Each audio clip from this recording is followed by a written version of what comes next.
কোরআন থেকে হেদায়েত গ্রহণ করার জন্য কোরআনের দরজাকে মুক্ত রাখা হয়েছে। তবে সকলের পক্ষে হেদায়েত গ্রহণ করা সম্ভব হবে না। এক শ্রেণীর মানুষেরাই কোরআন থেকে হেদায়েত গ্রহণ করতে পারবে, কোরআন তাদেরকে সঠিক পথ দেখাবে। তারা কারা? যারা রমজানের 30টি রোজা পালন করার মধ্য দিয়ে নিজের ভিতরে তাকওয়া অর্জন করতে পেরেছে। সুবহানাল্লাহ।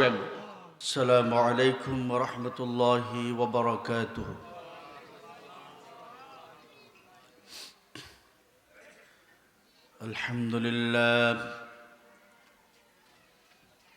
আলহামদুলিল্লাহ নাহমাদুহু ওয়া নাস্তাঈনুহু ওয়া নাস্তাগফিরুহু ওয়া নাউযু বিল্লাহি মিন শুরুরি আনফুসিনা ওয়া মিন সাইয়্যাতি আ'মালিনা। من يهد الله فهو المهتدي ومن يضلل فلن تجد له وليا مرشدا. ونشهد أن لا إله إلا الله وحده لا شريك له. ونشهد أن سيدنا وحبيبنا ومولانا محمدا عبده ورسوله الذي أرسله بالحق بشيرا ونذيرا وداعيا إلى الله بإذنه وسراجا منيرا. فقد قال الله تعالى في كلامه المجيد والفرقانه الحميد: أعوذ بالله من الشيطان الرجيم. بسم الله الرحمن الرحيم. إن الله وملائكته يصلون على النبي يا أيها الذين آمنوا صلوا عليه وسلموا تسليما. اللهم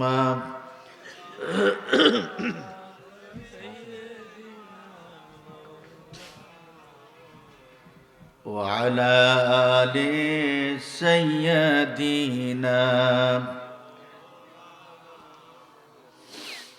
اللهم صل على سيدنا مولانا محمد وعلى آل سيدنا مولانا محمد. بلغ العلا بكماله كشف الدجى بجماله حسنت جميع خصاله. صلوا عليه وآله. أعوذ بالله من الشيطان الرجيم. بسم الله الرحمن الرحيم. شهر رمضان الذي أنزل فيه القرآن هدى للناس وبينات من الهدى والفرقان. فمن شهد منكم الشهر فليصمه ومن كان مريضا أو على سفر فعدة من أيام أخر صدق الله العظيم টেকনাফ উপজেলার অন্তর্গত হোয়াইটখং মডেল ইউনিয়নের ১ নং ওয়ার্ডস্থ উলুভনিয়া রাস্তার মাথা সমবায় সমিতির উদ্যোগে আয়োজিত ১০তম ঐতিহাসিক তাফসিরুল কোরআন মাহফিলের সম্মানিত সভাপতি হযরত উলামায়ে কেরাম ও মুরব্বিয়ানে আযম, সমবয়সী বন্ধুগণ, পর্দানশী মা ও বোনেরা, আসসালামু আলাইকুম ওয়া রাহমাতুল্লাহি ওয়া বারাকাতুহু। সর্বপ্রথম শুকরিয়া আদায় করছি মহান আল্লাহ পাক সুবহানাহু ওয়া তাআলার দরবারে, যে আহকামুল হাকিমিন আজকের এই বরকতময় রজনীতে আরামের ঘুমকে হারাম করে মহাগ্রন্থ আল কোরআনের তাফসীর শোনার জন্য আল্লাহ পাক তৌফিক দান করেছেন। শাহ কামুল হাকিমিনের দরবারে বিনীতভাবে সমস্বরে আমরা একসাথে কালিমাতুশ শুকরিয়া আদায় করি, বলি আলহামদুলিল্লাহ। আমি আপনাদের সামনে মহাগ্রন্থ আল কোরআনের অন্যতম সূরা সূরাতুল বাকারা, এই সূরা থেকে পবিত্র মাহে রমজানের ফজিলতের উপরে একটি আয়াতের অংশ তেলাওয়াত করেছি। সংক্ষিপ্ত সময়ের মধ্যে তেলাওয়াতকৃত আয়াতের উপরে দু একটি কথা বলার জন্য চেষ্টা করব ইনশাআল্লাহ। ওয়া তৌফিক ইল্লা বিল্লাহ, আলাইহি তাওয়াক্কালতু ওয়া ইলাইহি উনীব। রব্বি জিদনি ইলমা, রব্বি ইশরাহ লি সাদরি ওয়া ইয়াসসির লি আমরি ওয়াহলুল উকদাতাম মিন লিসানি ইয়াফকাহু কওলি। আল্লাহ পাক সুবহানাহু ওয়া তাআলার অশেষ মেহেরবানিতে এই এলাকার এই মাহফিল প্রতি বছরের মতো এই বছরও অনুষ্ঠিত হতে যাচ্ছে। এই মাহফিল এই এলাকার মানুষের জন্য একটি বড় নিয়ামত, ঠিক কিনা? যেহেতু আসমানের নিচে জমিনের উপরে আল্লাহ পাক আমাদের জন্য যত নিয়ামত দান করেছেন, সেই সকল নিয়ামতের ভিতরে এই কোরআন হচ্ছে অন্যতম একটি নিয়ামত। সুবহানাল্লাহ ওয়া বিহামদিহি। আল্লাহ পাক সুবহানাহু ওয়া তাআলা আমাদেরকে এক বড় নিয়ামত দান করেছেন।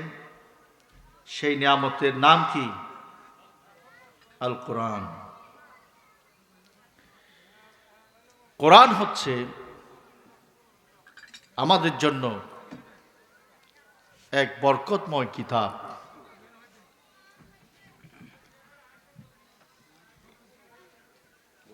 কিন্তু আজকে দুঃখের সাথে বলতে হয়, গত স্বৈরাচার শাসকের আমলে কোরআনের তাফসীর মাহফিলে যেভাবে বাধা দিয়ে দেওয়া হয়েছিল, বাংলাদেশের কিছু কিছু জায়গায় অনুরূপভাবে এই তাফসীর মাহফিলে বাধা দেওয়া হচ্ছে, ঠিক কিনা? পেপার পত্রিকায় এবং ফেসবুকে আমরা প্রতিনিয়ত দেখতে পাচ্ছি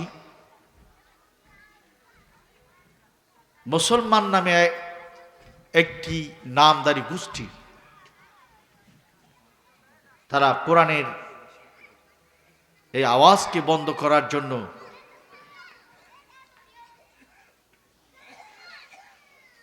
কোরআনের বিরোধিতা করছে এবং তারা কোরআনকে নিয়ে তারা গালি দিচ্ছে, ঠিক কিনা? কোরআনকে নিয়ে তারা গালি দিচ্ছে। আমরা বলবো এই কোরআন হচ্ছে আল্লাহর কালাম। যুগে যুগে নবী রাসূলকে পাঠিয়েছিলেন তাদের উপরে অর্পিত হেদায়েতের পথে মানুষকে ডাকার জন্য। সুবহানাল্লাহ বিহামদিহি। কিন্তু তারা হেদায়েতের পথে চলার পরিবর্তে হেদায়েতের পথকে পরিহার করে নিজেদের গুমরাহিকে তারা গ্রহণ করার ক্ষেত্রে নিজেদের জন্য তারা পছন্দ করেছিল। সেজন্য আল্লাহ পাক যুগে যুগে ইসলামের বিরুদ্ধে, এই নবীদের উপর অর্পিত আসমানি কিতাবের বিরুদ্ধে, রাসালাতের বিরুদ্ধে যারাই বিরোধিতা করেছে আল্লাহ পাক তাদেরকে এই জমিনে ধ্বংস করে দিয়েছেন, ঠিক কিনা? সুতরাং আল্লাহ পাক এই জমিনে ইসলামকে, ইসলামের আলোকে ছড়িয়ে দিতে চায়। দুনিয়ার সকল মানুষ যদি এই ইসলামের আলোকে নিভিয়ে দিতে চায়, তারা কি বিজয় হতে পারবে? পারবে না। আল্লাহ পাক ইরশাদ করেছেন, ওয়াল্লাযী আরসালা রাসূলাহু বিল হুদা ওয়া দীনিল হক লিইয়ুযহিরাহু আলাদ-দীনি কুল্লিহি ওয়ালাউ কারিহাল মুশরিকুন। আল্লাহ রাব্বুল আলামিন ইরশাদ করেছেন, হুয়াল্লাযী, তিনি সে সত্তা, আল্লাযী আরসালাহু বিল হক, আল্লাযী, তিনি সে সত্তা যিনি তার রাসূলকে প্রেরণ করেছেন হেদায়েত দিয়ে, হেদায়েতের কিতাব দিয়ে, ওয়া দীনিল হক, এবং সত্য একটি দিন দিয়ে। হেদায়েতের কিতাব দিয়ে, সত্য দিন দিয়ে তিনি তার রাসূলকে এই জমিনে প্রেরণ করেছেন। লিইয়ুযহিরাহু আলাদ-দীনি কুল্লিহি ওয়ালাউ কারিহাল মুশরিকুন। মানব রচিত যত মতবাদ এই জমিনের উপর প্রতিষ্ঠিত আছে, সকল মতবাদকে পায়ের নিচে দিয়া ইসলামকে সমুন্নত করার জন্য, ইসলামকে বিজয় করার জন্য আল্লাহ রাব্বুল আলামিন তার হাবিবকে এই দুনিয়াতে প্রেরণ করেছেন, ঠিক কিনা? তাহলে দুনিয়ার সকল মানুষ যদি ইসলামকে, ইসলামের আলোকে নিভিয়ে দিতে চায়, কোরআনকে নিভিয়ে দিতে চায়, তাহলে মানুষের শক্তি শেষ হয়ে যাবে।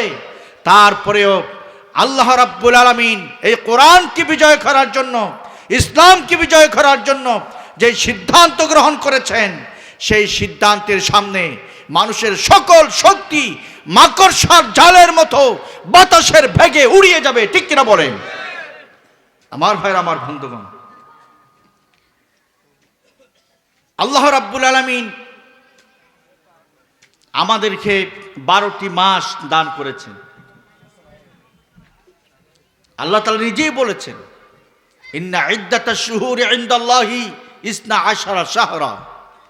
বছরে কয় মাস? 12 মাস। এই 12 মাসের ভিতরে আল্লাহ রাব্বুল আলামিন একটি মাসের নামকরণ করেছেন রমাদান। রমাদান নামকরণ করেছে আল্লাহ পাক সুবহানাহু ওয়া তাআলা। এই মাসের নাম যে রমাদান রেখেছেন, এই রমজানের বিশাল এক তাৎপর্য রয়েছে এই নামের পিছনে।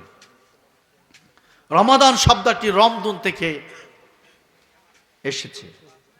রমদুন শব্দের অর্থ হচ্ছে কোনো কিছুকে জ্বালিয়ে পুড়িয়ে ছাই করে দেওয়া। আর রমজান মাস, এই মাসের নামকরণ রমজান এই জন্য রাখা হয়েছে, রমজান মাসে মানুষ যে পরিমাণ ভালো আমল করবে, এই ভালো আমল দিয়ে খারাপ আমলগুলিকে জ্বালিয়ে পুড়িয়ে ছাই করে দেয়। সুবহানাল্লাহ। এই রমজান মাস আমাদের জন্য এক বড় নিয়ামতের মাস। এই মাসের মর্যাদা, এই মাসের সম্মান, এই মাসের ইজ্জত, এই মাসের বারাকাত অন্যান্য মাসের চেয়েও অনেক বেশি, ঠিক কিনা? কি কারণে? রমজানের কারণে নয়। আল্লাহ পাক বলছেন, শাহরু রমাদানাল্লাযী উনজিলা ফীহিল কুরআন। কোরআন নাজিল হয়েছে, এজন্য রমজান মাসের মর্যাদা, বারাকাত, ইজ্জত, সম্মান বাকি 11 মাসের চেয়েও 1000 গুণ বেশি। সুবহানাল্লাহ। আল্লাহর কাছে ফরিয়াদ করি, আল্লাহ পাক যেন আমাদেরকে সুস্থ শরীর নিয়ে রমজানের এই বারাকাত, এই মর্যাদা, এই সম্মান দেওয়ার ক্ষেত্রে, অর্জন করার ক্ষেত্রে সুস্থ শরীর নিয়ে রমজানের 30টি রোজা যেন আমরা রাখতে পারি। আল্লাহর কাছে আমরা নিবেদন জানাই, আবেদন করি, আল্লাহ তুমি আমাদের আবেদনকে কবুল করো, বলেন আমিন। আমার ভাইরা, আমার বন্ধুগণ, কোরআনের কারণে গোটা একটি মাসের বারাকাত আল্লাহ তাআলা বাড়িয়ে দিয়েছেন। সুবহানাল্লাহ। বিহামদিহি। যেই রাত্রে কোরআন নাজিল হয়েছে, ওই রাতের মর্যাদা 1000 রাতের মর্যাদা চাইতেও অনেক বেশি। সুবহানাল্লাহ। বিহামদিহি। কোরআনের কারণে মর্যাদাকে বৃদ্ধি করে দিয়েছেন কে? আল্লাহ পাক সুবহানাহু ওয়া তাআলা। আমার ভাইরা, আমার বন্ধুগণ, এই কোরআন এখনো আমাদের মাঝে আছে, কিন্তু আজকে আমরা কোরআনকে যেভাবে গ্রহণ করার জন্য আল্লাহ তাআলা নির্দেশ দিয়েছেন, আল্লাহ তাআলা কি বলেছেন? আল্লাহ তাআলা বলেছেন, হুদাল লিন্নাস। এই কোরআন হচ্ছে সমগ্র মানব জাতির জন্য একটি গাইডেন্স ফর অল ম্যানকাইন্ড, সকল মানুষের জন্য এই কোরআন হচ্ছে একটি গাইডেন্স, একটি পথনির্দেশিকা। সুবহানাল্লাহ। বিহামদিহি। কিন্তু আজকে এই কোরআনকে আমরা একটি গাইডেন্স হিসেবে, একটি পথনির্দেশিকা হিসেবে, একটি হেদায়েতের কিতাব হিসেবে আজকে আমরা গ্রহণ করি নাই। আমাদের মধ্যে এক শ্রেণীর মানুষ আছে, এই কোরআনকে তারা মনে করে শুধু তেলাওয়াত করার জন্য নাজিল করা হয়েছে, ঠিক কিনা? এই কোরআনকে শুধু খাতার মধ্যে লিখে তাবিজ বানিয়ে গলায় ঝুলাইয়া দেওয়ার জন্য কোরআনকে নাজিল করা হয়েছে। এই কোরআনকে শুধু পানিতে চুবায়া পানি পড়া খাওয়ার জন্য নাজিল করা হয়েছে। আমাদের দেশে এক শ্রেণীর মানুষ এটাই মনে করে। কিন্তু আল্লাহ পাক কি বলেছেন? আল্লাহ রাব্বুল আলামিন বলেছেন, আল্লাযী উনজিলা ফীহিল কুরআন হুদাল লিন্নাস। আল্লাহ রাব্বুল আলামিন বলেছেন, রমজান মাস এমন একটি মাস, যে মাসের মধ্যে আল্লাহ রাব্বুল আলামিন এই কোরআনকে নাজিল করেছেন গোটা সমগ্র মানুষের হেদায়েতের জন্য। সুবহানাল্লাহ।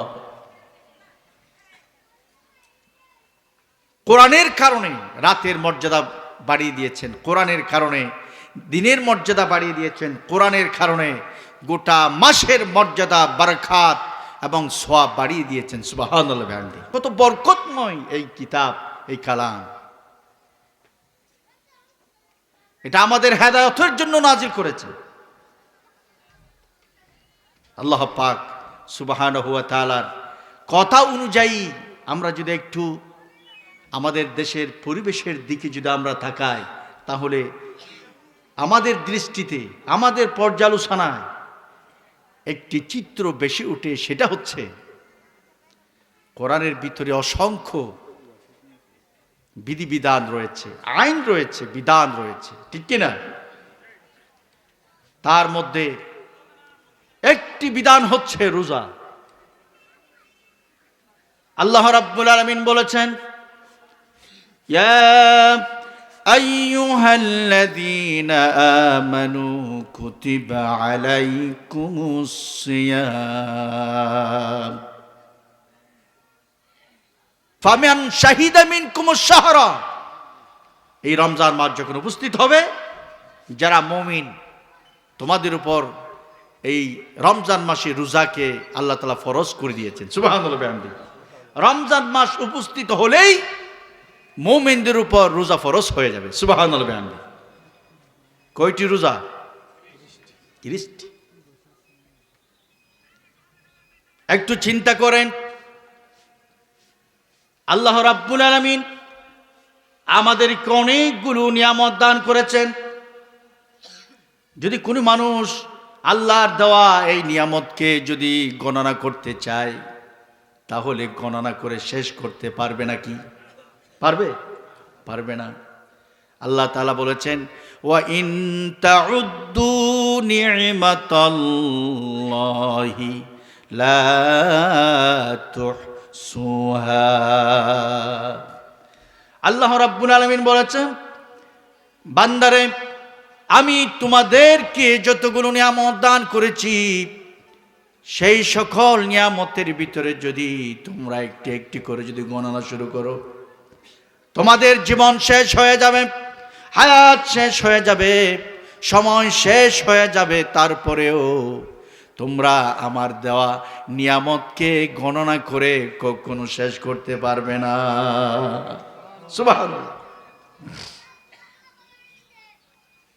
আল্লাহর দেওয়া নিয়ামতের ভিতরে পানি একটি নিয়ামত। পানি পান করার সময় আমরা কি বলি? বলেন, কি বলি? বিসমিল্লাহ বলি। পানি পান করা শেষ হওয়ার পর কি বলি? আলহামদুলিল্লাহ। এই বিধান কে দিয়েছে? বিশ্বনবী মুহাম্মদ রাসূলুল্লাহ সাল্লাল্লাহু আলাইহি ওয়াসাল্লাম। নিয়ামত বক্ষণ করার শুরুতে বিসমিল্লাহ বলে শুরু করতে হয়, শেষ হওয়ার পর কি বলতে হয়? আলহামদুলিল্লাহ। এই নিয়ামত কার? এই জন্য আল্লাহর শুকরিয়া আদায় করতে হয়। আলহামদুলিল্লাহি রাব্বিল আলামিন। সকল প্রশংসা কার জন্য? আল্লাহর জন্য। আমার ভাইরা, আমার বন্ধুগণ, পানির মতো অসংখ্য অগণিত নিয়ামত আল্লাহ আমাদেরকে দান করেছেন। তার মতো অন্যান্য নিয়ামতের মতো কোরআন হচ্ছে আমাদের জন্য একটি নিয়ামত। তবে কেমন নিয়ামত? আল্লাহ রাব্বুল আলামিন বলতেছেন, ওগো আমার বান্দা, কোরআন এত বড় নিয়ামত, এই নিয়ামতের শুকরিয়া বিসমিল্লাহ দিয়ে শুরু করলে হবে না, শেষ করার পর আলহামদুলিল্লাহ বলে শেষ করলে হবে না। তাহলে আল্লাহর কাছে প্রশ্ন করি, রাব্বুল আলামিন, কোরআনের মতো এত বড় নিয়ামত তুমি আমাদেরকে দান করেছো, এই নিয়ামতের শুকরিয়া আমরা কি দিয়ে আদায় করব? আল্লাহ রাব্বুল আলামিন বলছেন, বান্দারে, কোরআনের মতো এত বড় নিয়ামত তোমরা কি দিয়ে শুকরিয়া আদায় করবে? তোমরা কি জানো? তোমরা যদি রমজান মাস যখন উপস্থিত হয়ে যাবে, প্রথম রোজা থেকে শেষ রোজা পর্যন্ত যারা 30টি রমজানের রোজা যদি তোমরা সুস্থ শরীর নিয়ে আদব রক্ষা করে যদি তোমরা পালন করতে পারো, তাহলে আল্লাহ রাব্বুল আলামিন বলতেছেন তোমাদের পক্ষে কোরআনের মতো এত বড় নিয়ামতের শুকরিয়া আদায় করা সম্ভব হবে। সুবহানাল্লাহ।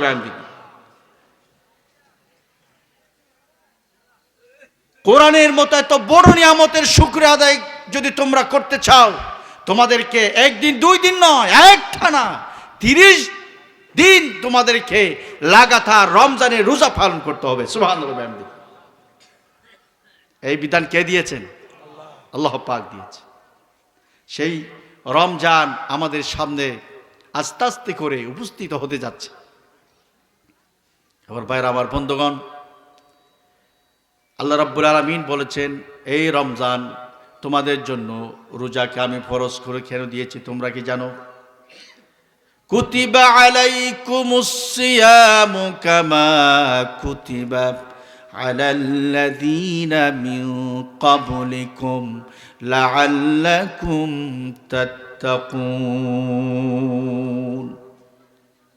রমজানে রোজা রাখার মাধ্যমে তোমাদের ভিতরে যেন এমন একটি শক্তি যেন সৃষ্টি হয়, যে শক্তি তোমাদের ভিতরে যদি সৃষ্টি না হয় তাহলে এই কোরআন থেকে হেদায়েত গ্রহণ করার মতো যোগ্যতা তোমরা অর্জন করতে পারবে না।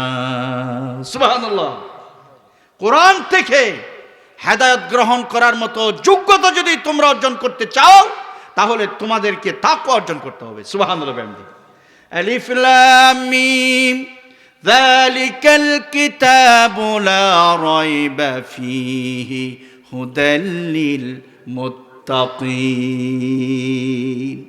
কোরআন থেকে যদি তোমরা হেদায়েত গ্রহণ করতে চাও তাহলে তোমাদেরকে মুত্তাকি হতে হবে। কিন্তু আল্লাহ তাআলা ডালাওভাবে বলেছেন হুদাল লিন্নাস। এই কোরআন থেকে হেদায়েত গ্রহণ করার জন্য এই পৃথিবীর জাতি, বর্ণ, গোত্র, ধর্ম নির্বিশেষে সকলের জন্য কোরআনের দরজাকে মুক্ত রাখা হয়েছে ইলা ইয়াউমিল কিয়ামা। সুবহানাল্লাহ। সকলের জন্য কোরআন থেকে হেদায়েত গ্রহণ করার জন্য কোরআনের দরজাকে মুক্ত রাখা হয়েছে।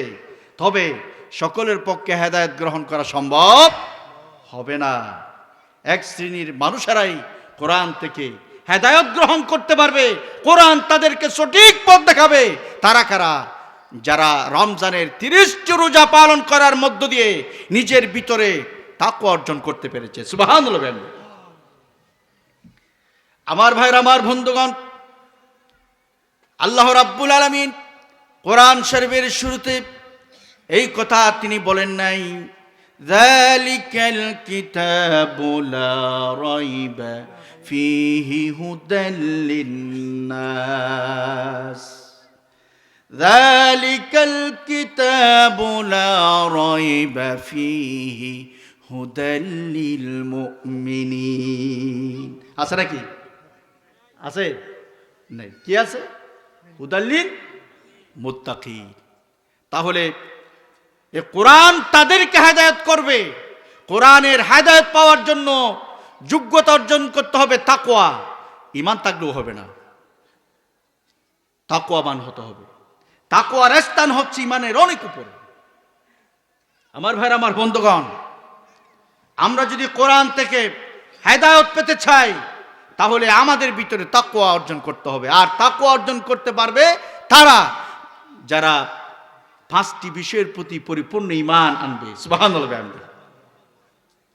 5টি যোগ্যতা যাদের ভিতরে থাকবে, আল্লাহ তাআলা মুত্তাকিদের ডেফিনিশন দিয়েছেন, ওই সব বান্দারাই তাকওয়া অর্জন করতে পারবে এবং তারা হচ্ছে তাকওয়াবান। সুবহানাল্লাহ। মুত্তাকি কারা? মুত্তাকি ছাড়া কোরআন থেকে হেদায়েত অর্জন করা সম্ভব হবে না। তবে মুত্তাকি কারা? কোরআনের শুরুতে আল্লাহ তাআলা মুত্তাকিদের পরিচয় দিচ্ছেন, আল্লাযীনা ইউমিনুনা বিল গায়ব। নাম্বার 1 হলো অদৃশ্য বিষয়ের প্রতি বিশ্বাস স্থাপন করা। ওয়া ইউকিমুনাস সালাত, নামাজ প্রতিষ্ঠা করা। ওয়া মিম্মা রাযাকনাহুম ইউনফিকুন। 3য় নাম্বার হলো আল্লাহর দেওয়া সম্পদ থেকে তারা আল্লাহর রাস্তায় ব্যয় করবে। ইনফাক ফি সাবিলিল্লাহ, আল্লাহর দেওয়া সম্পদ থেকে আল্লাহর রাস্তায় ব্যয় করা। 4র্থ নাম্বার হলো আল্লাযীনা ইউমিনুনা বিল গায়ব ওয়া ইউকিমুনাস সালাত ওয়া মিম্মা রাযাকনাহুম ইউনফিকুন। এটা হলো 3 নাম্বার।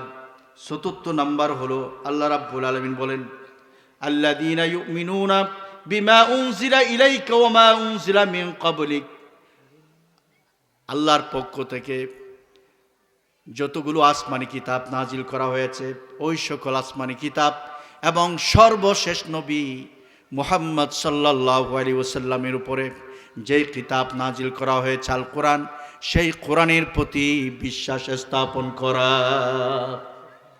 অর্থাৎ আল্লাহ তাআলা আল্লাহর পক্ষ থেকে এই জমিনে যতগুলো আসমানি কিতাব নাজিল করেছেন সকল আসমানি কিতাবের প্রতি বিশ্বাস স্থাপন করতে হবে। ওয়াবিল আখিরাতি হুম ইউকিনুন, আখিরাতের প্রতি বিশ্বাস স্থাপন করতে হবে। কয়টি হলো? 5টি। এরপর আল্লাহ তাআলা বলতেছে উলাইকা আলা হুদাম মির রাব্বিহিম ওয়া উলাইকা হুমুল মুফলিহুন। এই 5টি কোয়ালিটি যারা অর্জন করবে তাদের পরিচয় হলো তারা মুত্তাকি এবং তারা হেদায়েতের উপর প্রতিষ্ঠিত আছে। সুবহানাল্লাহ বিহামদিহি। এই কথা কে বলতেছেন? আল্লাহ বলতেছেন ওয়া উলাইকা হুমুল মুফলিহুন, এবং ওই সব ব্যক্তিরাই তাদের জীবনে সফল। সুবহানাল্লাহ বিহামদিহি। আমরা যদি সফল একটি জীবন চাই, কল্যাণময় যদি একটি জীবন আমরা চাই, তাহলে অবশ্যই আমাদেরকে তাকওয়ার এই 5টি গুণাবলী অর্জন করে নিজেকে মুত্তাকি হিসেবে আল্লাহর সামনে পেশ করতে হবে। সুবহানাল্লাহ। আমরা চাই একটি সফল জীবন। ব্যর্থ জীবন নিয়ে আল্লাহর কাছে গেলে আমরা ধরা খেয়ে যাব। আমরা একটি সফল জীবন চাই। সফল জীবন যদি আমরা গঠন করতে যদি আমরা চাই, তাহলে তাকওয়া অর্জন ছাড়া সম্ভব নয়। আমরা আল্লাহর কাছে তো প্রতি 5 ওয়াক্ত নামাজের শেষে একটি দোয়া করি, কি বলি? রব্বানা আতিনা ফিদ দুনিয়া হাসানাতাও ওয়া ফিল আখিরাতি হাসানা ওয়া কিনা আযাবান নার। আল্লাহ দুনিয়াতে একটি কল্যাণময় জীবন দান করো, আখিরাতেও একটি কল্যাণময় জীবন দান করো, জাহান্নামের আযাব থেকে মুক্তি দাও। প্রতি 5 ওয়াক্ত নামাজের শেষে এবং যে কোনো মোনাজাতে এই দোয়াটি আমরা করি কি করি না? আল্লাহর কাছে সফল জীবন চাই। আমার ভাইরা, আমার বন্ধুগণ, এই কোরআন হচ্ছে সকল মানুষের জন্য একটি জীবন পরিচালনার গাইড বুক। এই কোরআনের দাওয়াত যখন আল্লাহ রাসূল দিতে শুরু করেছে মক্কার জমিনে, তখন মানুষ 2 ভাগে বিভক্ত হয়ে পড়েছে। কয় ভাগে? একদল লোক কোরআনের কথাকে গ্রহণ করার জন্য আল্লাহ রাসূলকে সমর্থন দিয়েছে, আরেকদল লোক বিরোধিতা করেছে। ঠিক কিনা? বিরোধিতা করেছে। এই কোরআনের ভিতরে যত বাণী আছে, যত কথা আছে, এই কথাগুলো কার? এই কোরআনকে আমরা বিশ্বাস করি কি করি না? বিশ্বাস করি। কিন্তু এই কোরআনের কথা, কোরআনের আইন, কোরআনের বিধান আল্লাহর জমিনে প্রতিষ্ঠিত হোক আমরা কি চাই? আমরা যারা কোরআনকে বিশ্বাস করি একদিকে, আরেকদিকে এই কোরআনের আইন জমিনে বাস্তবায়ন করতে চাই। 2টি বিষয়। কিন্তু আমাদের দেশে এই কোরআনের আইন বাস্তবায়নের কথা যখন বলা হয়, আমাদের দেশের এক শ্রেণীর লোক কোরআনকে বিশ্বাস করে, কিন্তু আইন বাস্তবায়ন করার দিকে তারা যায় না। ঠিক না? আমরা একদিকে কোরআনকে বিশ্বাস করি, কোরআন আল্লাহর কালাম, আল্লাহর কিতাব, আল্লাহর পক্ষ থেকে এই কোরআনকে জমিনে মানুষের জন্য পথ নির্দেশিকা হিসেবে পাঠানো হয়েছে, এটা আমরা বিশ্বাস করি। আরেকদিকে আল্লাহর আইন বাস্তবায়নের কথা কোরআন শরীফে আছে কি নাই? কিন্তু এক শ্রেণীর মানুষ আল্লাহর কোরআনকে বিশ্বাস করে, কোরআনের আইন বাস্তবায়ন করাকে তারা মানে না। ঠিক কিনা? কিন্তু আমরা মানি, আমরা দুটোটা মানি। একদিকে কোরআনের প্রতি বিশ্বাস করি, আরেকদিকে কোরআনের আইন বাস্তবায়ন করার জন্য আমরা আন্দোলন করি, ঠিক কি না? মক্কার জমিনে এইভাবে মানুষ দুই ভাগে বিভক্ত হয়ে পড়েছিল। তারা কোরআনকে আল্লাহর কালাম হিসেবে তারা মানত, তারা আল্লাহকে স্বীকার করত। কিন্তু কোরআনের আইন দিয়ে সমাজ পরিচালিত হোক, দেশের শাসন ব্যবস্থা পরিচালিত হোক, তারা সেটাকে গ্রহণ করতে পারে নাই, ঠিক কি না? বরং তারা আল্লাহ রাসূলের বিরোধিতা করেছে।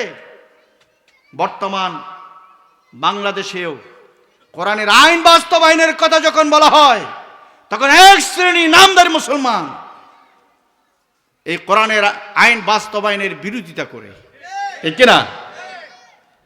আমি তাদেরকে একটি প্রশ্ন রাখতে চাই। আমাদেরকে আল্লাহ তাআলা দুনিয়াতে পাঠিয়েছেন একটি দায়িত্ব দিয়ে। কি দিয়ে? সেই দায়িত্ব কি? আল্লাহ তাআলা বলতেছে, ইন্নী জাইলুন ফিল আরদি খলিফা। আল্লাহ রাব্বুল আলামিন আমাদেরকে এই দুনিয়াতে আল্লাহর প্রতিনিধি করে দুনিয়াতে পাঠিয়েছেন। আমরা সকলেই হলাম আল্লাহর প্রতিনিধি। আল্লাহ রাব্বুল আলামিন বলছেন, বান্দা, তোমাদেরকে একটি দায়িত্ব দিয়ে আমি দুনিয়াতে প্রেরণ করেছি। সেই দায়িত্ব কি?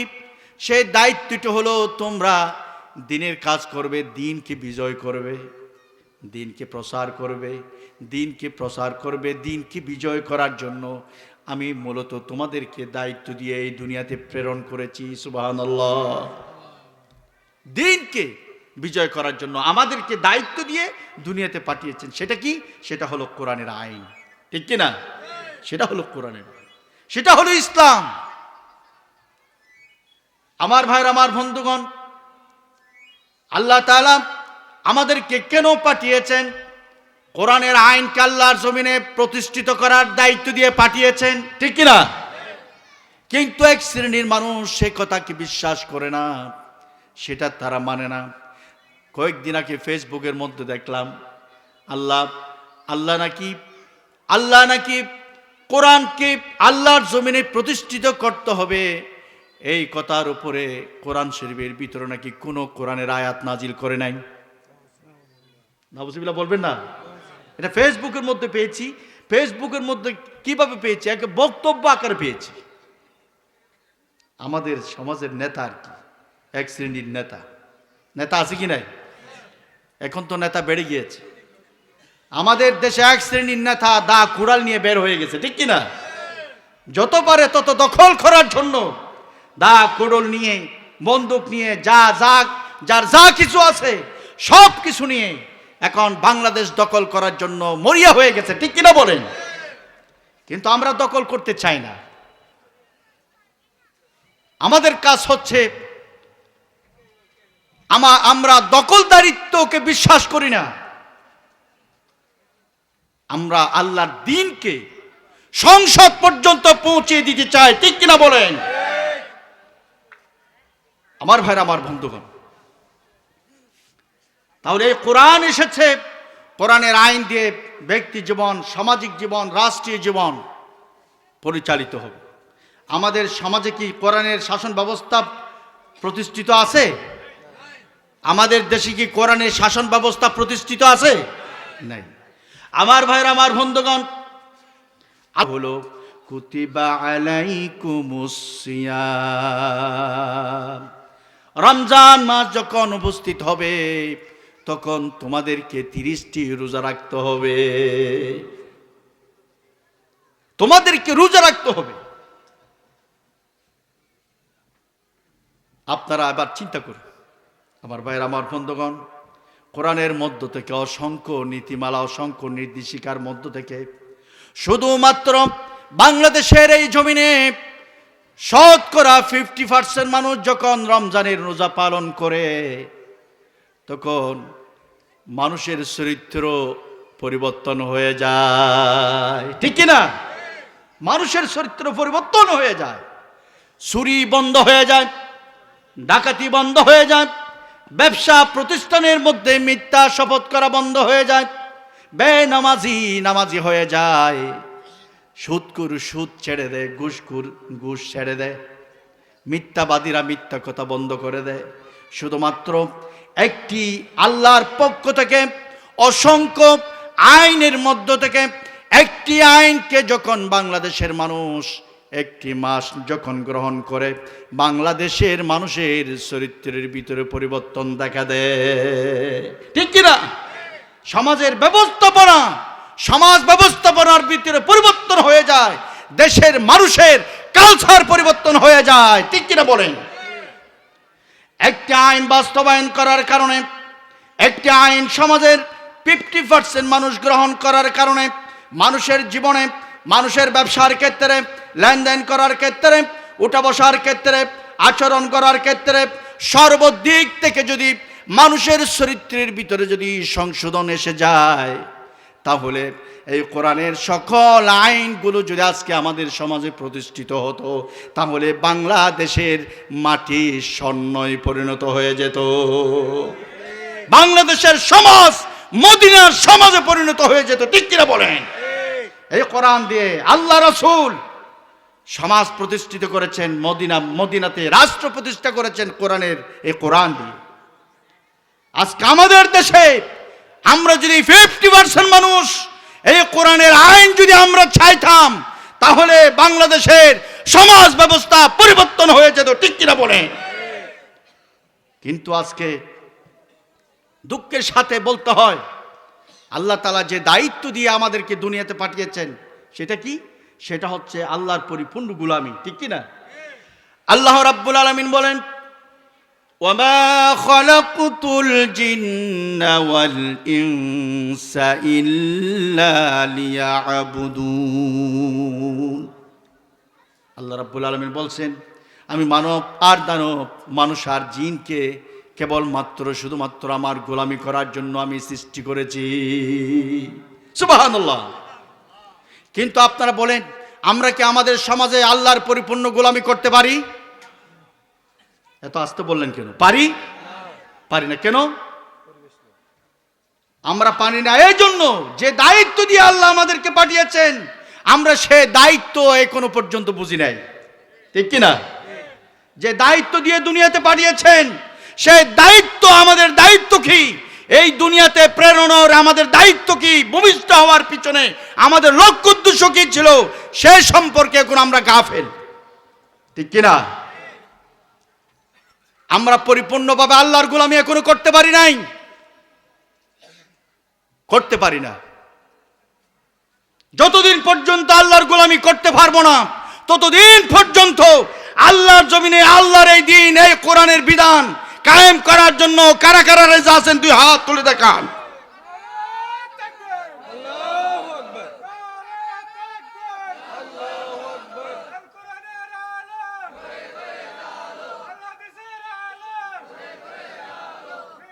আমার ভাইরা, আমার বন্ধুগণ, যতদিন পর্যন্ত আল্লাহর আইন এই সমাজে প্রতিষ্ঠিত না হবে, ততদিন পর্যন্ত আমাদেরকে আন্দোলন করতে হবে, আল্লাহর দিন প্রতিষ্ঠা করার জন্য সংগ্রাম করতে হবে। ঠিক কিনা বলেন? তাহলে আমাদের পক্ষে দায়িত্ব পালন করা হবে। আর যদি আমরা সংগ্রাম না করি, যদি আল্লাহর জমিনে আল্লাহর দিন প্রতিষ্ঠায়, কোরআন প্রতিষ্ঠার জন্য যদি আমরা আন্দোলন না করি, তাহলে মনে করবেন আমরা আমাদের দায়িত্ব পালন করছি না। ঠিক কিনা? আল্লাহ দিন প্রতিষ্ঠা করার জন্য আমাদেরকে পাঠানো হয়েছে, আল্লাহর পরিপূর্ণ গোলামি করার জন্য আমাদেরকে পাঠানো হয়েছে। দিন যদি বিজয় হয়ে যায়, বাংলাদেশের এই মাটিতে যদি কোরআন যদি প্রতিষ্ঠিত হয়, ইসলাম যদি বিজয় হয়, তাহলে আমাদের পক্ষে বাংলার জমিনে পরিপূর্ণভাবে গোলামি করা সম্ভব হবে, সম্ভব হবে, সম্ভব হবে। ঠিক কিনা বলে? দিন যদি বিজয় না হয়, কোরআনের আইন যদি বিজয় না হয়, আমাদের পক্ষে বাংলার জমিনে পরিপূর্ণ গোলামি করা সম্ভব হবে না। সম্ভব হবে না, আমাদের কারণে হবে না।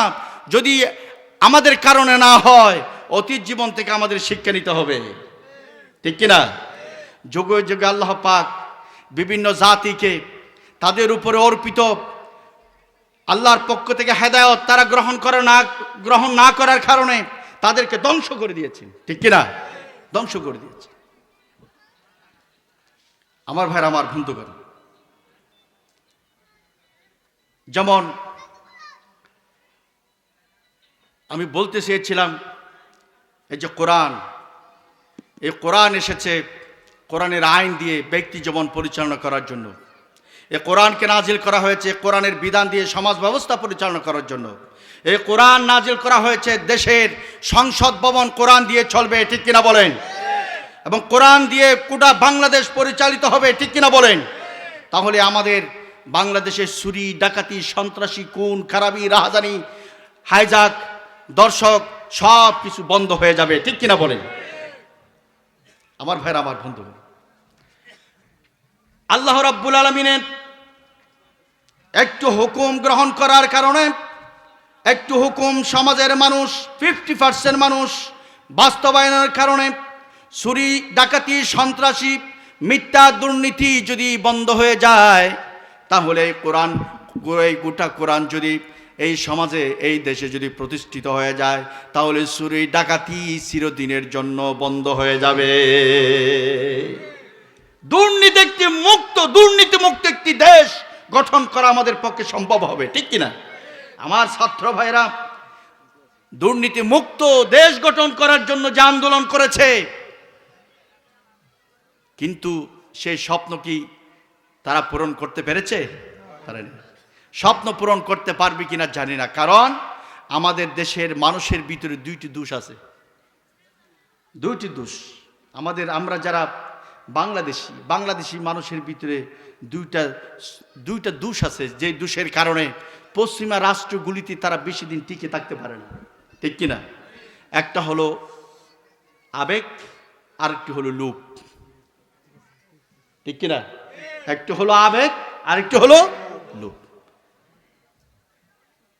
17টি বছর আমাদের উপর জুলুম করা হয়েছে, নির্যাতন করা হয়েছে, আমাদের আলেম ওলামাদেরকে গুলি করে হত্যা করা হয়েছে, ঠিক কিনা বলেন? জুলুম কত প্রকার ও কি বাংলাদেশের মানুষের সামনে আয়নার মতো স্পষ্ট হয়েছে, ঠিক কিনা বলেন?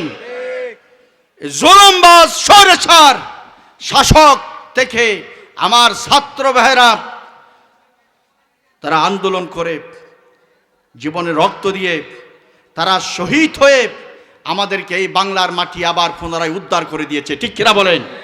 কিন্তু আজকে লুটি পড়ে খাওয়ার জন্য একটি গোষ্ঠী মরিয়া হয়ে পড়েছে, ঠিক কিনা বলেন? তাদের লোভ সামলাতে পারছে না, এই জন্য তারা সবসময় বলছে যে অতি দ্রুত নির্বাচন দিয়ে দেন, ঠিক কিনা? ঠিক কিনা? আমরা নির্বাচন চাই না, আমরা চাই সংস্কার, ঠিক কিনা বলেন? সংস্কার করার পরে আপনি নির্বাচনের ব্যবস্থা করুন, কারণ আমরা বিশ্বাস করি, যারা এক শ্রেণীর মানুষেরা বলে যে আমরা নাকি কোরআন দিয়ে রাজনীতি করি, তারা এখন স্বপ্ন দেখছে মৌলবাদীদের উত্থান হচ্ছে বাংলাদেশের জমিনে। নাউজুবিল্লাহ বলবেন না? একটি দল বলতেছে বাংলাদেশের জমিনে পুনরায় মৌলবাদীদের উত্থান হচ্ছে, তাদের মাথা ব্যথা হচ্ছে মৌলবাদী। বাংলাদেশের আলেম ওলামারা কথা বলুক, তারা চায় না, তাদের সহ্য হয় না, তাদের মাথা খারাপ হয়ে গেছে। কিন্তু এই ধরনের মাথা খারাপ ওয়ালা লোক মক্কার জমিনেও ছিল, ঠিক কিনা? আমার ভাইরা, আমার বন্ধুগণ, আল্লাহর হাবিব যখন কোরআনের কথা বললেন, মক্কার জমিনের মানুষের ভিতরে দুই ভাগে বিভক্ত হয়ে পড়েছে। একটু হলো কোরআনের পক্ষে, রিসালাতের পক্ষে, আরেকটু হলো কোরআন বিরোধী, রিসালাত বিরোধী। দুই দলে বিভক্ত হয়ে পড়েছে। যারা কোরআনের বিরোধিতা করেছে তারা সিদ্ধান্ত নিয়েছে, হয়তো এই জমিন থেকে মুহাম্মদকে আমরা হত্যা করব, মুহাম্মদকেই এই দুনিয়া থেকে চিরদিনের জন্য আমরা বিদায় দিয়ে দিব, এই মক্কা থেকে বের করে দেব, হয়তো হত্যা করব, অথবা তাকে আমরা বন্দী করে রাখবো। তারা সিদ্ধান্ত গ্রহণ করেছে। আল্লাহ রাব্বুল আলামিন তাদের পরিকল্পনার কথা আল্লাহ জানে কি জানে না? জানে কি জানে না? ওয়া মাকারু মাকরাল্লাহ, আল্লাহ তো খায়রুল মাকিরিন, তারা যতগুলো ষড়যন্ত্র করবে, সেই ষড়যন্ত্রের জাল চিহ্ন ভিন্ন করার ক্ষমতা আল্লাহর হাতে আছে কি নাই? হাজারো ষড়যন্ত্র জাল তৈরি করতে পারবে, কিন্তু এই ষড়যন্ত্রের জাল চিহ্ন ভিন্ন করে মাটির সাথে, মাটির ডোলার সাথে মিশিয়ে দিবেন কে? আল্লাহ। তারা পরিকল্পনা করেছে আল্লাহ রাসূলকে হত্যা করবে, কিন্তু আল্লাহ পাক যারা হত্যা করার জন্য পরিকল্পনা করেছে, আজকে তাদের বাড়িকে সারা বিশ্বের হাজিদের জন্য টয়লেটের ট্যাঙ্কি বানিয়ে দিয়েছেন, ঠিক কিনা বলেন? যারা বাংলার জমিনে ইসলামকে নিস্তব্ধ করতে চেয়েছিল, আলেম ওলামাদেরকে ফাঁসি দিয়ে বাংলার জমিনে ইসলামের কথা বলা বন্ধ করতে চেয়েছিল, তাদের 32 নম্বর ঘরকে 33 নম্বর বানিয়ে দিয়েছে, ঠিক কিনা বলেন?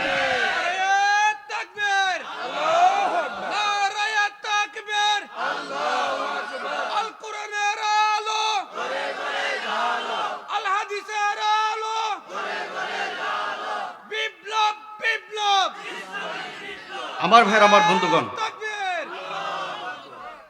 আজকে তারা কোথায়? মক্কার জমিনে ইসলামের বিরোধিতা যারা করেছে তাদেরকে, তার অবস্থা কিরকম হয়েছে জানেন? একটা ঘটনা বলি। আবু লাহাবের নাম আপনারা কি শুনেছেন? এই জীবনে, আপনাদের জীবনে যারা বৃদ্ধ হয়েছেন, আমাদের মুরব্বীরা, আপনাদের এই লাইফে কারো নাম আবু লাহাব রেখেছেন এমন কেউ আছে? আছে নাকি? কেন? এই নাম তো কোরআন শরীফে আছে। কোরআন শরীফে যেহেতু আছে, মানুষের নাম আবু লাহাব রাখা যাবে না? হ্যাঁ, কারণ আল্লাহ রাব্বুল আলামিন তার এই যে আবু লাহাবের নাম কিন্তু আবু লাহাব নয়। আবু লাহাবের নাম ছিল কি? কি ছিল? আব্দুর রহমান ছিল না? কিন্তু যে আবু লাহাবের নামে আল্লাহ তাআলা একটা সূরা নাজিল করেছেন। কেন করেছেন? এই আবু লাহাব সর্বপ্রথম ইসলামের বিরোধিতাকারী, ঠিক কিনা? আল্লাহ রাসূল যখন সাফা পর্বতে উঠে ইসলামের ঘোষণা দিলেন, তাওহীদের ঘোষণা দিলেন, সর্বপ্রথম মক্কার জমিনে যে ব্যক্তি আল্লাহ রাসূলকে লক্ষ্য করে পাথর নিক্ষেপ করেছে, সেই ব্যক্তির নাম হলো আবু লাহাব, ঠিক কিনা বলেন? আমার ভাইরা, আমার বন্ধুগণ, আবু লাহাব হঠাৎ করে অসুস্থ হয়ে পড়েছে। আবু লাহাবের চরিত্রের উপরে আল্লাহ রাব্বুল আলামিন পূর্ণাঙ্গ একটি সূরা নাজিল করেছেন। আবু লাহাবের চরিত্র কেমন ছিল? গোটা বিশ্বের মানুষের সামনে ইসলাম বিরোধী যারা তাদের চরিত্র উন্মোচন করেছেন, ঠিক কিনা?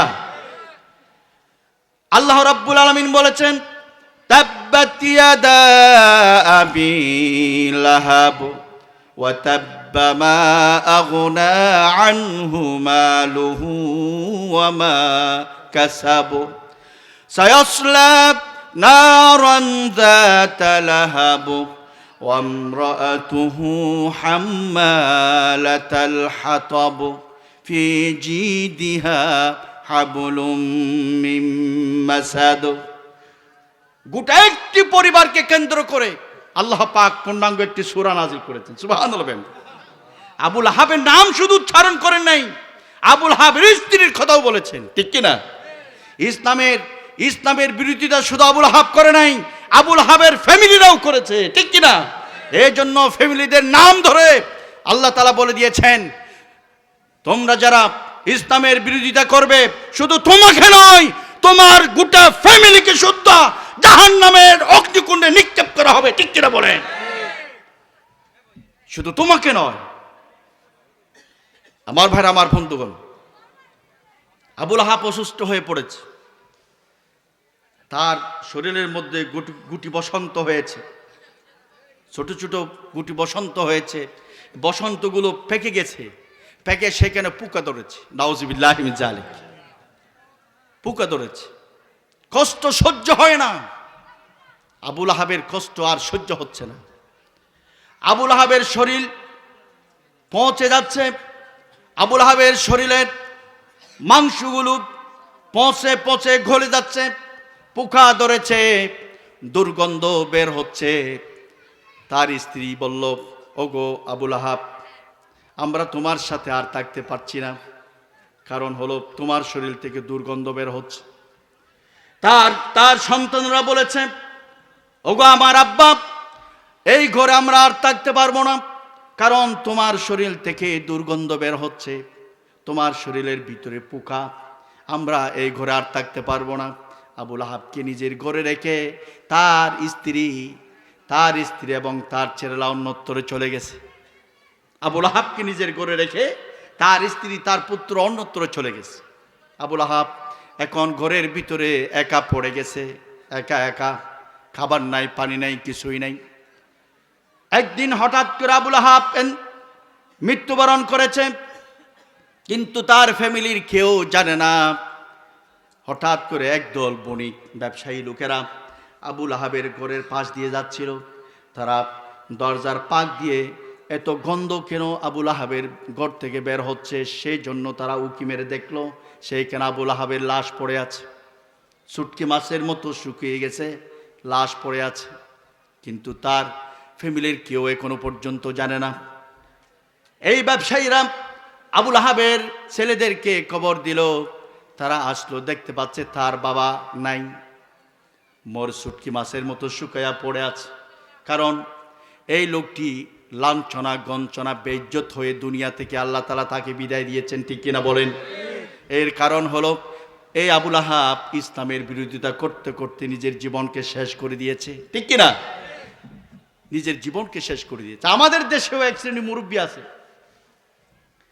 আমাদের দেশে এক শ্রেণীর মুরব্বী আছে যে নামাজ দোয়া খুব বেশি পড়ে, মসজিদের প্রথম কাতারে থাকে, নামাজ পড়ে, রোজা রাখে, হজ করে, মাঝে মধ্যে টাকাওয়ালা লোক তো মাঝে মাঝে হজ করতে যায়।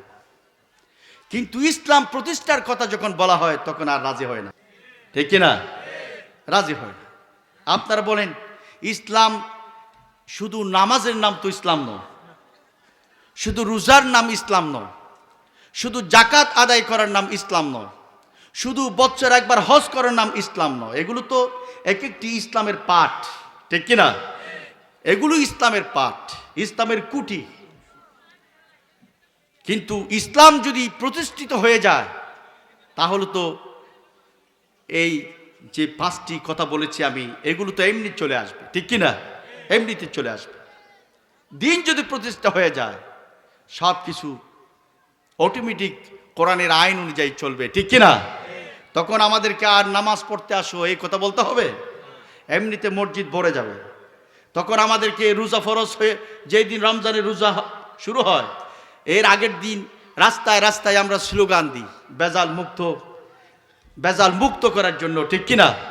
যারা রোজা রাখবে না তাদেরকে ধমকাই, হুমকি দিই, আমরা স্লোগান দিই। রমজানের পবিত্রতার উপর স্লোগান দেওয়া হয় না? যেদিন দিন যদি প্রতিষ্ঠা হয়ে যায় স্লোগানের কি আর প্রয়োজন হবে? হবে না। যারা জাকাত দেয় না, সমাজের মানুষ এখনো পর্যন্ত জাকাত দেয় না, দিন যদি প্রতিষ্ঠা হয়ে যায় তাহলে আপনারা বলেন, সরকারিভাবে যদি জাকাত উত্তোলন করা হয়, আমাদের দেশে যে পরিমাণ টাকা সরকারি কোষাগারে জমা হবে, এই টাকা দিয়ে তো কয়েক ডজন পদ্মা সেতু করা যাবে, ঠিক কিনা? কিন্তু জাকাত ভিত্তিক অর্থ ব্যবস্থা সমাজে চালু না হওয়ার পিছনে আমরাই দায়ী, ঠিক কিনা? আমরাই দায়ী। কারণ আমরা কোরআনকে বিশ্বাস করি, কোরআনের আইনকে আমরা বিশ্বাস করি না, ঠিক কিনা? যারা কোরআনকে বিশ্বাস করে, কোরআনের আইন প্রতিষ্ঠিত হোক, এটা যারা চায় না, আপনারা উচ্চ আওয়াজ দিয়ে বলুন, তারা কি মুনাফিক নাকি মুসলমান? তারা কি মুনাফিক নাকি মুসলমান? মুনাফিক, নামদারি মুনাফিক। যারা কোরআনকে বিশ্বাস করে, কোরআনের আইন বাস্তবায়ন হোক, এটা যারা চায় না, তারা কখনো মুসলমান হতে পারে না, পারে না, পারে না, পারে না, ঠিক কিনা বলেন? এটা ফতোয়া দিয়ে গেলাম। আল্লাহ রাব্বুল আলামিন বলছেন, ওয়ামান লাম ইয়াহকুম বিমা আনজালাল্লাহু ফাউলাইকা হুমুল কাফিরুন। আছে কিনা? আছে কি নাই? ফাউলাইকা হুমুল ফাসিকুন, আছে না? তাহলে আমরা কি কোরআন বিজয় হোক এটা কি চাই? আমরা চাই কি চাই না? যদি আমরা চাই তাহলে আবুল আহাবের পথ ছেড়ে দাও। আবুল আহাব যে পথে গেছে সেই পথ অনুসরণ করা যাবে না, ঠিক কিনা? আমার ভাইয়ের, আমার বন্ধুগণ, ছেলেদেরকে খবর দেওয়া হলো। ছেলেরা বাড়িতে আসলো, দেখতে পেল ঘরের ভিতর আবু জেহেলের লাশ, আবুল আহাবের লাশ। এখন কি করবে? তাদের মাথা খারাপ। এই ঘর থেকে সহজে লাশ বের করতে পারবে না, কারণ এত দুর্গন্ধ যে ছড়িয়েছে, আরবের মানুষ তার দুর্গন্ধে অধিষ্ঠিত হয়ে যাবে। ওই বাড়িতে, যেই বাড়িতে সে মরে গেছে, ওই বাড়িতে ভাড়া করা কয়েকজন লোক দিয়ে একটি বড় গর্ত খনন করলো। গর্ত খনন করার পর লাঠি দিয়ে ঠেলে তার লাশকে মাটির ওই গর্তের ভিতরে ফেলে দেওয়া হলো। এরপরে কোনো রকম মাটি চাপা দিয়ে তারা গর্ত থেকে বের হয়ে আসলো। আমরা কি এরকম মৃত্যু চাই? এরকম মৃত্যু চাই? তাহলে আমরা যদি মুমিনের মৃত্যু চাই, আবুল আহাবের পথ ছেড়ে দিতে হবে, ঠিক না? আবুল আহাব যে পথ দিয়ে আগাইছে, অনুসরণ করছে, সে পথ অনুসরণ করা। আবুল আহাবের নামে সূরা এমনি নাজিল হয় নাই। এখন আবুল আহাব জীবিত নাই, কিন্তু আমাদের দেশে আবুল আহাবের নাতি পুতিরা এখনো জীবিত আছে, ঠিক কিনা? তাহলে তাদেরকে হুঁশিয়ারি করার জন্য এই সূরা কোরআন শরীফে নাজিল করা হয়েছে, ঠিক কিনা বলে? আমার ভাইরা, আমার বন্ধু, আমি যে আয়াত পড়েছি রমজানের, এই যে রমজান মাস আসতেছে, কোরআন যে নাজিল করা হয়েছে আমাদের হেদায়েতের জন্য, এই হেদায়েত যদি আমরা পেতে চাই, মুত্তাকি হতে হবে, তাকওয়াবান হতে হবে। আর তাকওয়াবান যদি আমরা হতে পারি, তাহলে কোরআন থেকে আমরা সঠিক পথের দিশা পাবো। কোরআন তখন আমাদেরকে একটি পথ আমাদেরকে দেখিয়ে দেবে, সেটা হলো সিরাতুল মুস্তাকিম। সুবহানাল্লাহ। আমরা জান্নাতে যেতে চাই কি চাই না? আমরা জাহান্নাম চাই না, আমরা জান্নাতের পথের প্রতীক হতে চাই, আমরা জান্নাতের যাত্রী হতে চাই। যদি চাই তাহলে আমাদেরকে সিরাতুল মুস্তাকিম এই পথকে গ্রহণ করতে হবে। সুবহানাল্লাহ। আমার ভাইরা, আমার বন্ধুগণ, কোরআন শরীফের সর্বপ্রথম সূরা সূরাতুল ফাতিহা। এই সূরাতুল ফাতিহার ভিতরে আমরা যারা কোরআনকে বিশ্বাস করি আর আল্লাহর আইন বাস্তবায়ন হোক, এটা আমরা যারা চাই না, তারাও পড়ে কোরআনকে বিশ্বাস করে, কোরআনের আইন বাস্তবায়ন হোক, তারাও এই আয়াত পড়ে। সেটা হলো ইহদিনাস সিরাতাল মুস্তাকিম। আছে কি নাই? এই আয়াত কোন সূরাতে আছে?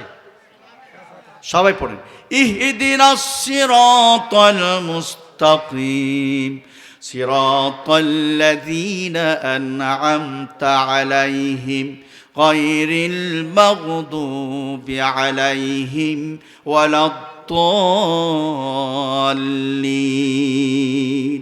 ইহদিনাস সিরাতাল মুস্তাকিম। আল্লাহ, তুমি আমাদেরকে সহজ সরল সোজা একটি পথ তুমি আমাদেরকে দেখায়া দাও। সুবহানাল্লাহ। সেটা কোন পথ? সেটা হলো ইসলামের পথ, ঠিক কিনা? বাংলাদেশের জমিনে অনেকগুলো মত আদর্শ আছে কি নাই? কি আছে? মানুষের তৈরি করা মতবাদ, মত আদর্শ বলতে যা বোঝায়, তার ভিতরে আছে ধর্ম নিরপেক্ষ মতবাদ, আছে কিনা? তার মধ্যে আছে জাতীয়তাবাদ, তার মধ্যে আছে সাম্যবাদ, তার মধ্যে আছে পুঁজিবাদ, তার মধ্যে আছে রাজতন্ত্র, সমাজতন্ত্র, যত তন্ত্র আর মন্ত্র যা কিছু আমরা দেখি, এইগুলো সব হচ্ছে মানুষের তৈরি করা মতবাদ, ঠিক কিনা বলে? এই মতবাদ দিয়ে যদি আমাদের দেশ পরিচালিত হয়, দেশের মানুষ কি দুর্নীতি মুক্ত একটি দেশ কি তারা গঠন করতে পারবে? পারবে? দেশকে শান্তিময়, কল্যাণময় একটি রাষ্ট্র, দেশ কি তারা গঠন করতে পারবে? পারবে না। এইগুলো হচ্ছে মানুষের তৈরি করা মতবাদ। এই মতবাদের ভিতরে কোনো মানুষের কল্যাণ নাই, নাই, নাই, ঠিক কিনা বলেন? কত মতবাদ মানুষেরা সৃষ্টি করেছে, আর কত মতবাদ এই জমিন থেকে বিলীন হয়ে গেছে, তার কোনো খতিস নাই, ঠিক কিনা বলেন? কিন্তু আমাদের জন্য একখানা আইন গ্রন্থ পাঠিয়েছেন, এই কোরআন। কিন্তু কোরআনের বয়স কত হয়েছে? ১৫০০ বছর। এই কোরআনের বয়স কত? ১৫০০ বছরের ভিতরে আল্লাহর পক্ষ থেকে পাঠানো এই কিতাবের ভিতরে আজ পর্যন্ত কোনো বীর পুরুষ এই কোরআনের ভিতরে একটি নোক্তা ভুল হয়েছে এটা কি প্রমাণিত করতে পেরেছে? পারে নাই, পারবে না। কারণ আল্লাহ তাআলা এই আইনের শুরুতে লিখে দিয়েছেন লা রাইবা।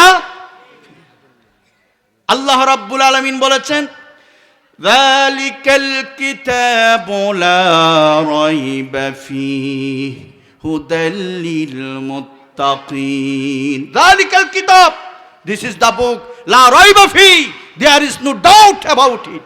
আল্লাহ তাআলা সম্পূর্ণভাবে বলে দিয়েছেন এটা এমন একটা কালাম যে এই কিতাবের ভিতরে কোনো ধরনের ভুল নাই, ঠিক কিনা বলেন?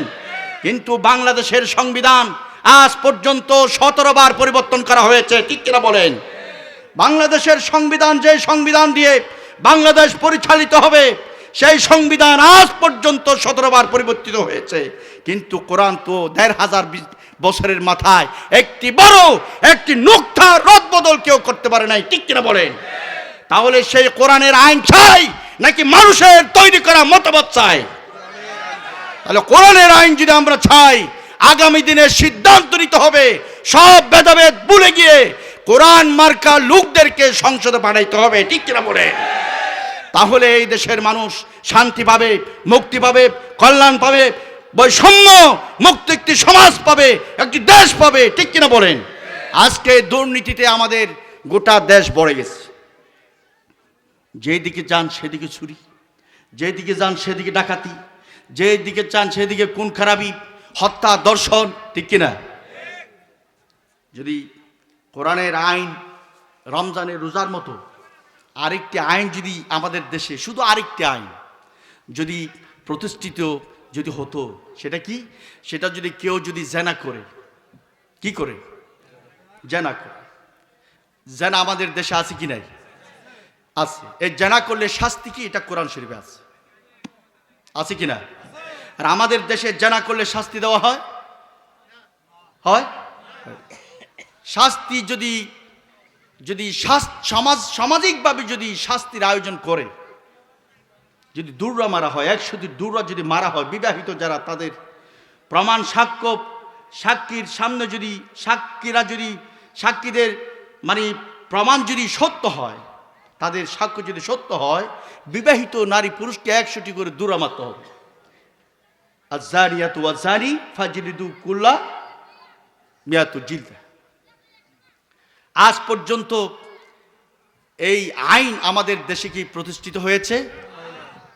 যদি জানাকারীরা যদি ধরা পড়ে, তাহলে টাকার বিনিময়ে তাদেরকে ছেড়ে দেওয়া হয়, ঠিক কিনা?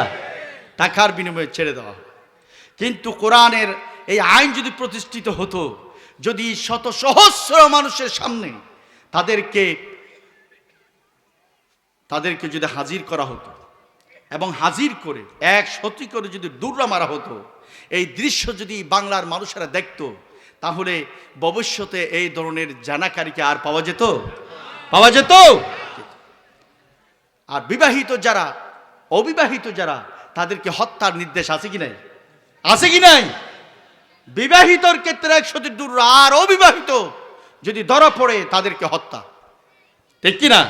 যদি শত সহস্র মানুষের সামনে যদি জানাতে ধরা পড়া এই ব্যক্তিকে যদি হত্যা করা হতো, আমাদের দেশে জানা বন্ধ করার জন্য পুলিশ, আর্মি, বিডিআর বাহিনীর প্রয়োজন হতো না, ঠিক কিনা বলেন? শুধুমাত্র কোরআনের একটি আইন যথেষ্ট হয়ে যেত, ঠিক কিনা? আমার ভাইরা, আমার বন্ধুগণ, রমজানের মাস যখন আসে তখন আমরা রোজা রাখি। রোজা রাখার পরে আমাদের ভিতরে তাকওয়া সৃষ্টি হয়, ঠিক কিনা বলেন? আল্লাহ তাআলা একটি ফর্মুলা দিয়েছেন, সুবহে সাদেক থেকে সূর্য অস্ত পর্যন্ত না খেয়ে থাকতে হবে। পানাহার, পাপাচার, যৌনচার, পানাহার, পাপাচার, যৌনচার, এই 3টি জিনিস থেকে বিরত থাকার নাম হলো রোজা। এই 3টি জিনিস আমাদের সমাজে আছে কি নাই? আছে কি নাই? মানুষরা পাপ করে না? অশ্লীল কাজ করে না? গান বাজনা করে না? কিছুদিন আগেও তো দেখছি গান বাজাইয়া কোথায় গেছে আল্লাহ জানে। সব গান, নারীদের গান, নারী পুরুষের গান বাজাইয়া কোথায় গেছে? আপনারা বলেন, তারা যে গান গাড়িতে করে গান বাজিয়ে বাজিয়ে গেছে, যে জায়গায় গেছে, যাওয়া আর আসার মধ্যে প্রতি কদমে একটি করে কি নেকি হবে? হবে? হবে না। কারণ তাদের স্লোগানের ভিতরে তো নারে তাকবীর আল্লাহু আকবার নাই, আছে নাকি? তাদের স্লোগানে নারে তাকবীর আল্লাহু আকবার আছে? তো কেন নাই? তারা তো মুসলিম। এই স্লোগানকে তারা ভয় পায় কেন? জাতির কাছে প্রশ্ন, জাতির কাছে প্রশ্ন। আমাদের দেশে এক শ্রেণীর মানুষ আছে, তারা পাপাচারে লিপ্ত, পাপাচারে লিপ্ত, অবৈধ গান বাজনা হারমোনিয়ামে লিপ্ত। কিন্তু তারা কিছুদিন আগে তারা একটু বীজ দেখতে গিয়েছিল, ঠিক কিনা? আমি সরাসরি বলছি, কি জন্য জানেন? বোঝার জন্য। তাদের প্রতি আমার ভিতরে কোনো আক্রোশ নাই, কোনো হাজত নাই, হিংসা নাই। আমার ভাইয়ের সামনে দুই হাত জোর করে আমি বলি, হারমোনিয়াম বিভিন্ন ধরনের নারী পুরুষের গান বাজায়া বাজায়া আপনারা একটু বীজ দেখতে গিয়েছিলেন কিছুদিন আগে, কিন্তু সেই সেই স্লোগানের ভিতরে আপনারা তো নারে তাকবীর আল্লাহু আকবার দিতে পারেন নাই। আপনারা কি মুসলমানের সন্তান নয়? কেন দিতে পারেন নাই? এইটাকে ভয় করেন কেন? কারণ তাদের হাজার হাজার লোকের ভিতরে যদি কেউ তাদের স্লোগানের ভিতরে যদি নারে তাকবীর আল্লাহু আকবার যদি দেও ফেলে, তাকে কি সেখানে রাখবে? রাখবে? তাকে দল থেকে বহিষ্কার করা হবে। দেখেন, আমরা মুসলিম পরিবারে জন্মগ্রহণ করেছি, আমরা নামে মুসলমান, কিন্তু আমাদের মুখ দিয়ে যদি নারে তাকবীর আল্লাহু আকবার উচ্চারিত হয়, তাহলে ওই ব্যক্তিকে দল থেকে বহিষ্কার করা হয়, ঠিক কিনা? তার আল্লাহর সাথে আমার সম্পর্ক কতটুকু? নারে তাকবীর আল্লাহু আকবার কি এটা আমার বানানো স্লোগান? এই স্লোগানের কথা কোথায় আছে? কোরআনে আছে। আল্লাহু আকবার নাই? নামাজ 5 ওয়াক্ত নামাজের ভিতরে প্রত্যেক রাকাতে আল্লাহু আকবার নাই? কে কেউ স্বীকার করতে পারবে? পারবে না। তাহলে তারা নারে তাকবীর আল্লাহু আকবার যে দল করলে, যে দলের নেতার অনুসরণ করলে নারে তাকবীর আল্লাহু আকবার দেওয়া যায় না, বলা যায় না, শোনা যায় না, ওই দল ছেড়ে দেন, ছেড়ে দেন, ছেড়ে দেন। না হয় আপনার পরিণতি, আপনার মৃত্যু আবুল আহাবের মতো হবে, ঠিক কিনা বলেন? ওটা ছেড়ে দেন। মুসলমানদের চরিত্র যেটা সেখানে আসে, কোরআনের কাছে আসে। আমরা চাই নারে তাকবীর আল্লাহু আকবারের স্লোগানের মধ্য দিয়ে আমাদের মৃত্যু হোক। চাই কি চাই না? কারা কারা চাই?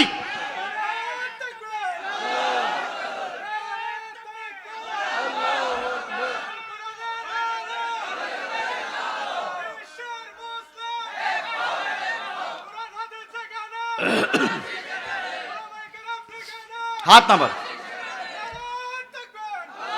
আমি বোঝার জন্য বলছি, বোঝার জন্য বলছি। আমি কারো প্রতি আক্রোশ করি নাই, আমার ভিতরে কোনো হাজত হিংসা তাদের প্রতি নাই।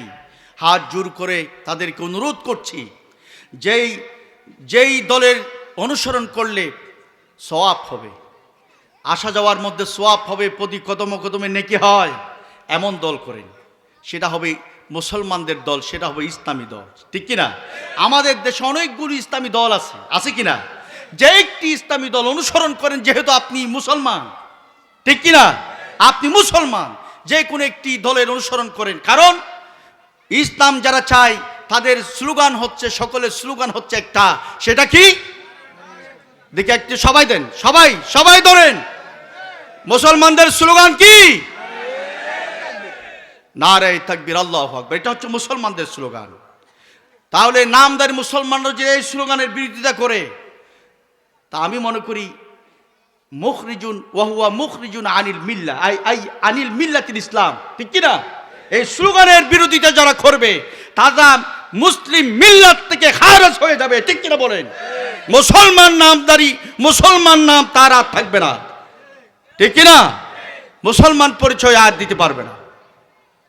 তাহলে আমি যেটা বলেছি, আমার ভাইরা, আমার বন্ধুগণ, বাংলাদেশের যতগুলো মতবাদ আছে, এই মতবাদ মানব রচিত মতবাদ, এইগুলো অনুসরণ করলে কোনোদিন ঈমান নিয়ে কেউ মৃত্যুবরণ করতে পারবে না। ইসলামকে অনুসরণ করুন।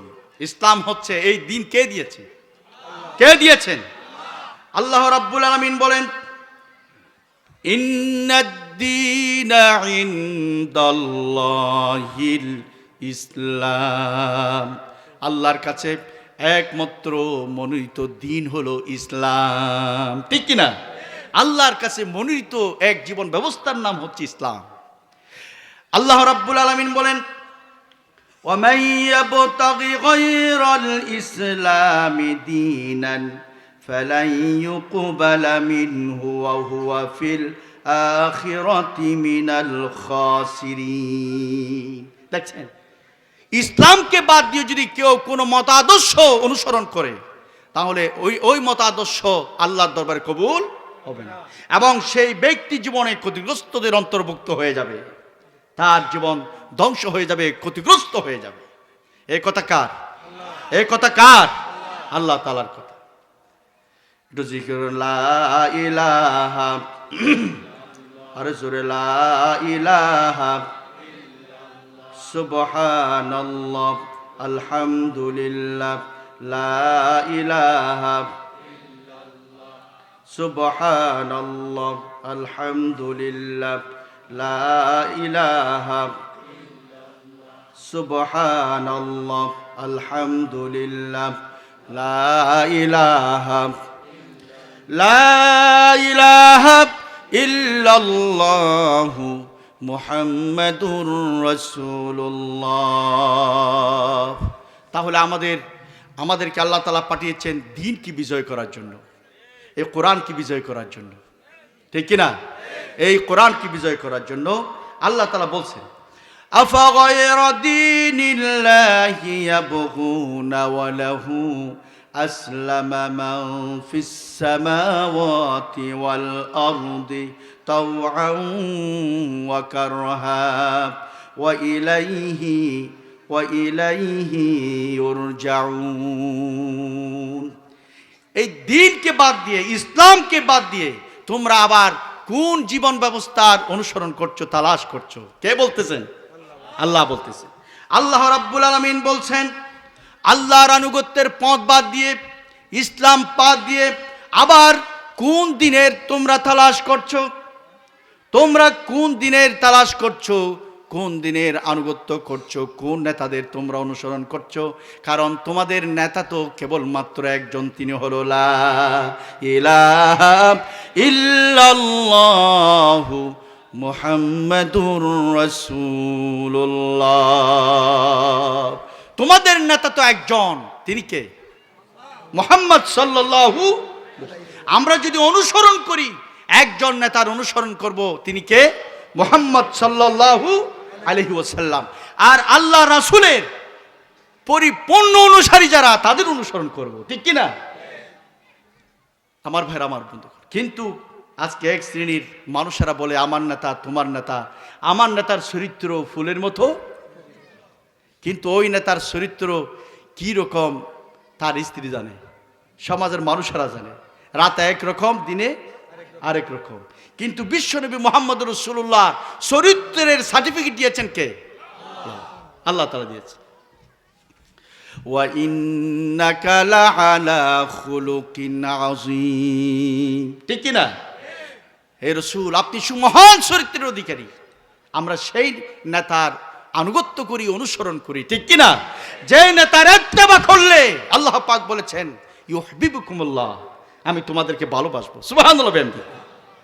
ওয়া ইয়াগফির লাকুম যুনুবাকুম ওয়াল্লাহু গফুরুর রহিম।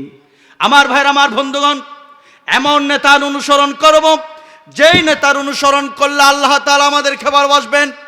আর আল্লাহ ওয়াদা করেছেন, তোমাদের জীবনে যত গুনাহ করবে সমস্ত গুনাহ আমি রব্বুল আলামিন ক্ষমা করে দেব। এই কথা কে বলেছে? এমন নেতার অনুসরণ করতে চাই। রাজা আছেন তো সবাই? রাজা আছেন? গোটা দুনিয়ার ব্যবস্থাপনা আল্লাহর আনুগত্য করছে। এই সূর্য আল্লাহর আনুগত্য করছে, এই চন্দ্র আল্লাহর আনুগত্য করে, আকাশ বাতাস, সাগর মহাসাগর, নদী নালা খাল বিল, এই বন জঙ্গলে যত পশু পাখি আছে, এই সৃষ্টি জগতের মধ্যে যতগুলো আল্লাহ সৃজন করেছেন, সৃষ্টি সৃজন করেছেন, সকল সৃষ্টিগুলো কার আনুগত্য করে? আল্লাহর আনুগত্য করে। কাকে নেতা হিসেবে মানে? কাকে? মুহাম্মদ সাল্লাল্লাহু আলাইহি ওয়াসাল্লামকে নেতা হিসেবে মানে। দেখেন, আল্লাহর আনুগত্য করে, আল্লাহ রাসূলকে একমাত্র আল্লাহর পক্ষ থেকে প্রেরিত রাসূল শেষ নবী মুহাম্মদ সাল্লাল্লাহু আলাইহি ওয়াসাল্লামকে আল্লাহর নবী হিসেবে মানে। সুবহানাল্লাহ। আপনারা ইতিহাস পড়েন নাই? আব্দুল মুত্তালিবের সাথে, আবু তালেবের সাথে যখন আল্লাহ রাসূল ব্যবসার উদ্দেশ্যে সিরিয়া যাচ্ছিলেন, তখন পথের মধ্যে আল্লাহ রাসূল রাত যাপন করলেন। তখন বয়স ছিল কয় বছর? 12 বছর। কয় বছর? 12 বছর। ফাদ্রি বুহাইরা আল্লাহ রাসূলের হাত ধরল। ফাদ্রি, খ্রিস্টানদের ফাদ্রি, তিনি তাওরাত আর ইনজিলের পণ্ডিত ছিলেন, গভীর জ্ঞানের অধিকারী ছিলেন। আল্লাহ রাসূলের হাত ধরে বললেন, হে বালক, হে ছেলে, তোমার অভিভাবক কে? তখন শিশু মুহাম্মদ সাল্লাল্লাহু আলাইহি ওয়াসাল্লাম বললেন, আমার অভিভাবক হচ্ছেন আমার চাচা আবু তালেব। ডেকে নিয়ে আসো। আবু তালেবকে ডেকে আনা হলো। এরপর আবু তালেবকে বললেন, হে আবু তালেব, এই শিশুর, আপনি কি এই শিশুর অভিভাবক? হ্যাঁ, আমি এই শিশুর অভিভাবক। খবরদার, এই শিশুকে নিয়ে আপনি সিরিয়াতে যাবেন না। যদি খ্রিস্টানরা যদি এই শিশুকে দেখে তাহলে তাকে হত্যা করবে। সুবহানাল্লাহ বিহামদিহি। আবু তালেব চ্যালেঞ্জ করেছে, এই বুহাইরা ফাদ্রি, আপনি কিভাবে জানলেন এই শিশু মুহাম্মদকে যদি খ্রিস্টানরা দেখে তাকে হত্যা করবে? এটা কি দেখে আপনি বলতে পেরেছেন, জানতে পেরেছেন? বুহাইরা ফাদ্রি বললাম, আবু তালেব, আমার গির্জার এই গিরিপথ দিয়ে যখন পাহাড় থেকে তোমরা নামতেছিলে, তখন এই শিশু নামার সময় দুই পাশের গাছগুলো এই শিশুর দিকে ঝুঁকে পড়েছিল। আর পাথরগুলো নড়াচড়া করছিল। হয়তো শিশু মুহাম্মদ শুনেছে, এই পাথরগুলো সালাম করেছে, আসসালাতু ওয়াসসালামু আলাইকা ইয়া রাসূলুল্লাহ। পাথরগুলো সালাম করেছে। আর সবচাইতে প্রমাণ হলো, আমি গির্জার জানালার পাক দিয়ে দেখলাম, যে গাছের নিচে তোমরা বসে আছো সবাই, মুহাম্মদকে তোমরা তোমাদের সাওয়ারি পাহারা দেওয়ার জন্য দায়িত্ব দিয়েছিলে। এই মুহাম্মদ যখন তোমাদের সেই গাছের ছায়ার দিকে যখন আসলো, তোমাদের উপরে গাছ যেভাবে ছায়া দিচ্ছিল, আমি দেখলাম হঠাৎ করে গাছের ছায়া মুহাম্মদের দিকে চলে গেছে। এই জন্য আমি বলি, এই মুহাম্মদকে নিয়ে তুমি সিরিয়াতে যাবে না। আরো প্রমাণ হলো, তুমি দেখো এই ঘাড়ের দুই বাহুর মাঝখানে আপেলের মতো লাল যে একটা জিনিস এখনো বসে আছে, তুমি কি দেখেছো? এটা হলো শেষ নবী যিনি হবেন তার জন্য প্রমাণ, মোহরে নবুওয়াত। সুবহানাল্লাহ। আবু তালেবকে সবগুলো দেখায় দিলেন। এই জন্য বলি, পৃথিবীর সমস্ত সৃষ্টি আনুগত্য করছে কার? আর সমস্ত সৃষ্টি নেতা হিসেবে, নবী হিসেবে, আদর্শ হিসেবে গ্রহণ করেছে মুহাম্মদুর রাসূলুল্লাহ সাল্লাল্লাহু আলাইহি ওয়াসাল্লাম। ঠিক কিনা? আর তুমি দু এক দিনের জন্য দুনিয়াতে তোমাদেরকে পাঠানো হয়েছে, তোমরা আল্লাহর আইন বাদ দিয়ে, আল্লাহর আনুগত্য বাদ দিয়ে, রাসূলের আদর্শ বাদ দিয়ে কোন নেতার অনুসরণ করছো? কোন নেতার আনুগত্য করছো? এমন নেতার আনুগত্য করছো, এমন নেতার অনুসরণ করছো যেই নেতা নিজের খবরও রাখে না এবং কর্মীরও একদিন খবর রাখতে পারবে না। ঠিক কিনা বলেন? আমার ভাইরা, আমার বন্ধুগণ, এই জন্য আল্লাহ রাব্বুল আলামিন কোরআন শরীফের ভিতরে খুব সুন্দর করে বলেছেন, এই আসমান আর জমিনে যতগুলো সৃষ্টি আছে, সকল সৃষ্টিগুলো আনুগত্য করছে কার?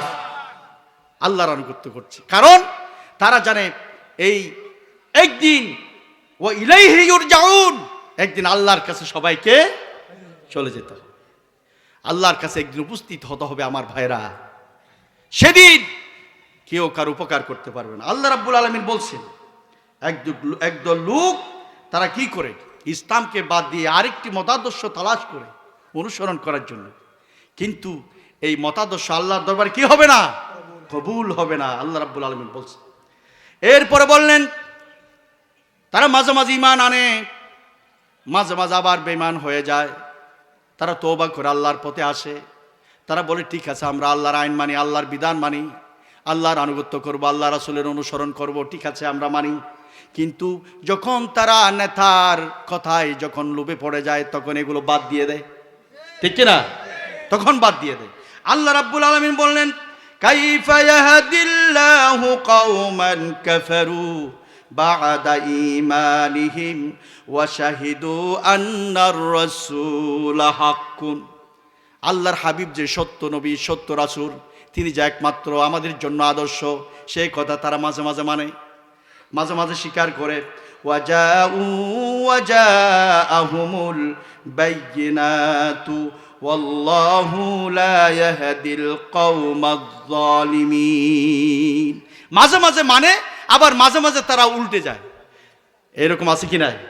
আছে কি নাই? আছে।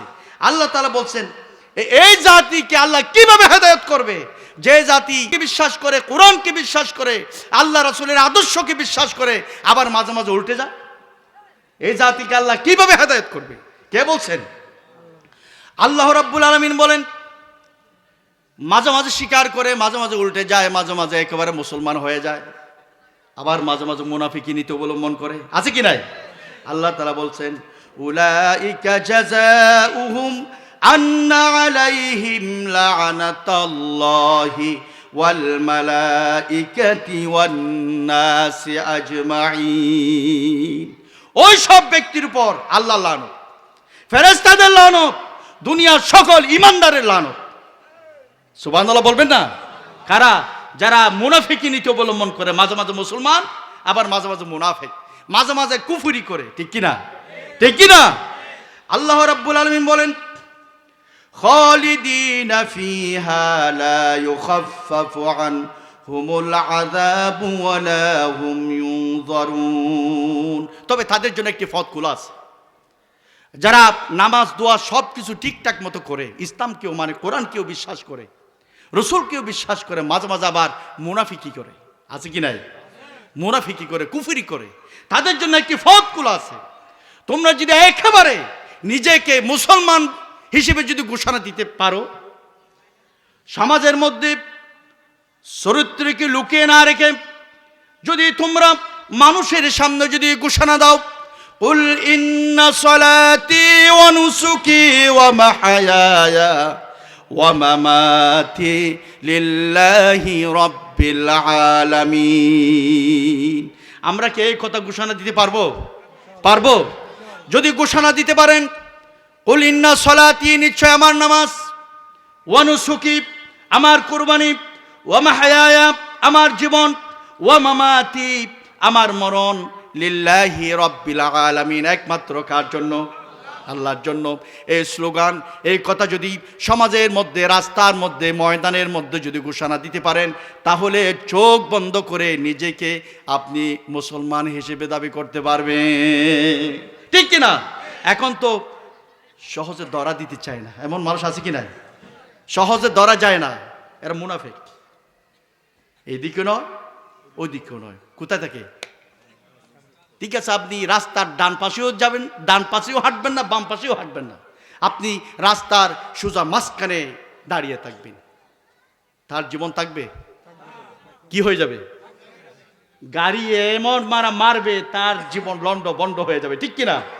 তাহলে মাঝখানের কোনো দাম নাই, হয় বামপন্থী হয়ে থাকবেন, না হয় ডানপন্থী হয়ে থাকবেন, ঠিক কিনা বলেন? এত কথা বলার দরকার মনে করি না। হয়তো ডানপন্থী হয়ে জীবিত থাকবেন, না হয় বামপন্থী হয়ে জীবিত থাকবেন। মুনাফিক হয়ে যদি জীবিত থাকেন, তাহলে জীবন তছনছ হয়ে যাবে, ঠিক কিনা বলেন? আমরা ডানপন্থী নাকি বামপন্থী? কারা কারা ডানপন্থী হাত তুলেন। আমরা ডানপন্থী কিনা? হাত নামান। আমরা ডানপন্থী, কারণ আমরা কোরআনকে আল্লাহর জমিনে প্রতিষ্ঠা করতে চাই। যারা কোরআনকে আল্লাহর জমিনে প্রতিষ্ঠা করতে চায়, তাদের পরিচয় হলো তারা ডানপন্থী, ঠিক কিনা? আর যারা কোরআনকে, কোরআনের আওয়াজকে যারা বন্ধ করে দিতে চায়, তাদের পরিচয় হলো তারা বামপন্থী। আর যারা ডানপন্থী নয়, বামপন্থীও নয়, তারা হলো মুনাফিক, ঠিক কিনা? আমরা মুনাফিক হতে চাই না, আর বামপন্থী হতে চাই না। যতদিন পর্যন্ত হৃদয়ের স্পন্দনে, যতদিন পর্যন্ত আমাদের দেহের ভিতরে হৃদয়ের স্পন্দন জাগ্রত থাকবে, ততদিন পর্যন্ত আমরা মুসলমান হয়ে ডানপন্থী হয়ে জীবিত থাকতে চাই, ঠিক কিনা বলে? আমার ভাইয়ের, আমার বন্ধুগণ, তাদের একটি পথ খোলা আছে। সেই পথটি হলো সব কিছু ছেড়ে দিয়ে যদি তারা তওবা করতে পারে আল্লাহর দরবারে, তাহলে তাদের মুক্তি আছে। ইল্লাল্লাযীনা তাবু মিন বা'দি যালিকা ওয়া আসলাহু ফাইন্নাল্লাহা গফুরুর রহিম। ক্ষমা করবেন কে? মুনাফিকে ছেড়ে দিয়ে, কুফরি করা ছেড়ে দিয়ে যদি আপনারা আল্লাহর দরবারে তওবা করে যদি ফিরে আসতে পারেন, তাহলে একটি আপনাদের জন্য পথ খোলা আছে। কি আছে? পথ খোলা আছে। যদি সংশোধন, নিজের জীবনকে যদি সংশোধন করে যদি ফিরে আসতে পারেন, একেবারে আপনাদের জন্য দরজা খোলা আছে। আল্লাহ রাব্বুল আলামিন বলছেন, দরজা খোলা আছে, আল্লাহ আপনাদের গুনাহ ক্ষমা করে দেবেন, অতীতে যত ভুল করেছেন সমস্ত ভুলগুলো ক্ষমা করে দেবেন, কারণ তিনি গফুরুর রহিম। গফুরুর রহিম কে? আল্লাহ, ক্ষমা করে দিবেন। আর যদি মাঝে মাঝে মুসলমান হয়ে যান, মাঝে মাঝে ইসলামের দলের পক্ষে থাকে, মাঝে মাঝে আবার বেঈমানের দলে চলে যায়, মাঝে মাঝে কাফের হয়ে যায়, কুফরি করে, মাঝে মাঝে মুনাফিক হয়ে যায়, এমন লোক আছে কিনা? তওবা করে একেবারে ফিরে আসবেন। যদি না আসেন, মাঝে মাঝে আসেন, মাঝে মাঝে না আসেন, আবার ফিরে যান, এরকম যদি হয়, আল্লাহ রাব্বুল আলামিন বলেন, তওবা করে যদি সে আমার দরবারে, আমার পথে যদি ফিরে আসে, তাহলে তার তওবা কবুল করা হবে। আমি গফুরুর রহিম, তার জীবনের গুনাহ মাফ করে দেব, তওবাও কবুল করে নেব, ঠিক কিনা? আর যদি তওবা করার পরে আবার যদি তওবা ভঙ্গ করে, তওবা করে চলে এসেছে আবার চলে গেল, আবার তওবা করেছে আবার চলে গেল, তওবা করে একবার ফিরে এসেছে আবার চলে গেল, এইভাবে যদি হয়, আল্লাহ রাব্বুল আলামিন বলছেন, ইন্নাল্লাযীনা কাফারু বা'দা ঈমানিহিম সুম্মাজদাদু কুফরান লান তুকবালা তাওবাতাহুম। আল্লাহ তাআলা বলছেন, বারবার যদি এরকম হয়, তওবা করে ফিরে আসে, আবার তওবা করে আবার কুফরি করে, আবার মুনাফিকি করে, এরকম যদি হয়, তাহলে জীবনে আর কোনোদিন তওবা করলেও আমি আল্লাহ তওবা কবুল করব না। তওবা করলেও আর কোনোদিন তাদের তওবা কবুল করা হবে না। আল্লাহ তাআলা বলেন, লান তুকবালা তাওবাতুহুম ওয়া উলাইকা হুমুদ দাল্লুন। তারা গুমরা হয়ে গেছে, তারা জাহেল হয়ে গেছে। তারা কি হয়ে গেছে? গুমরা হয়ে গেছে।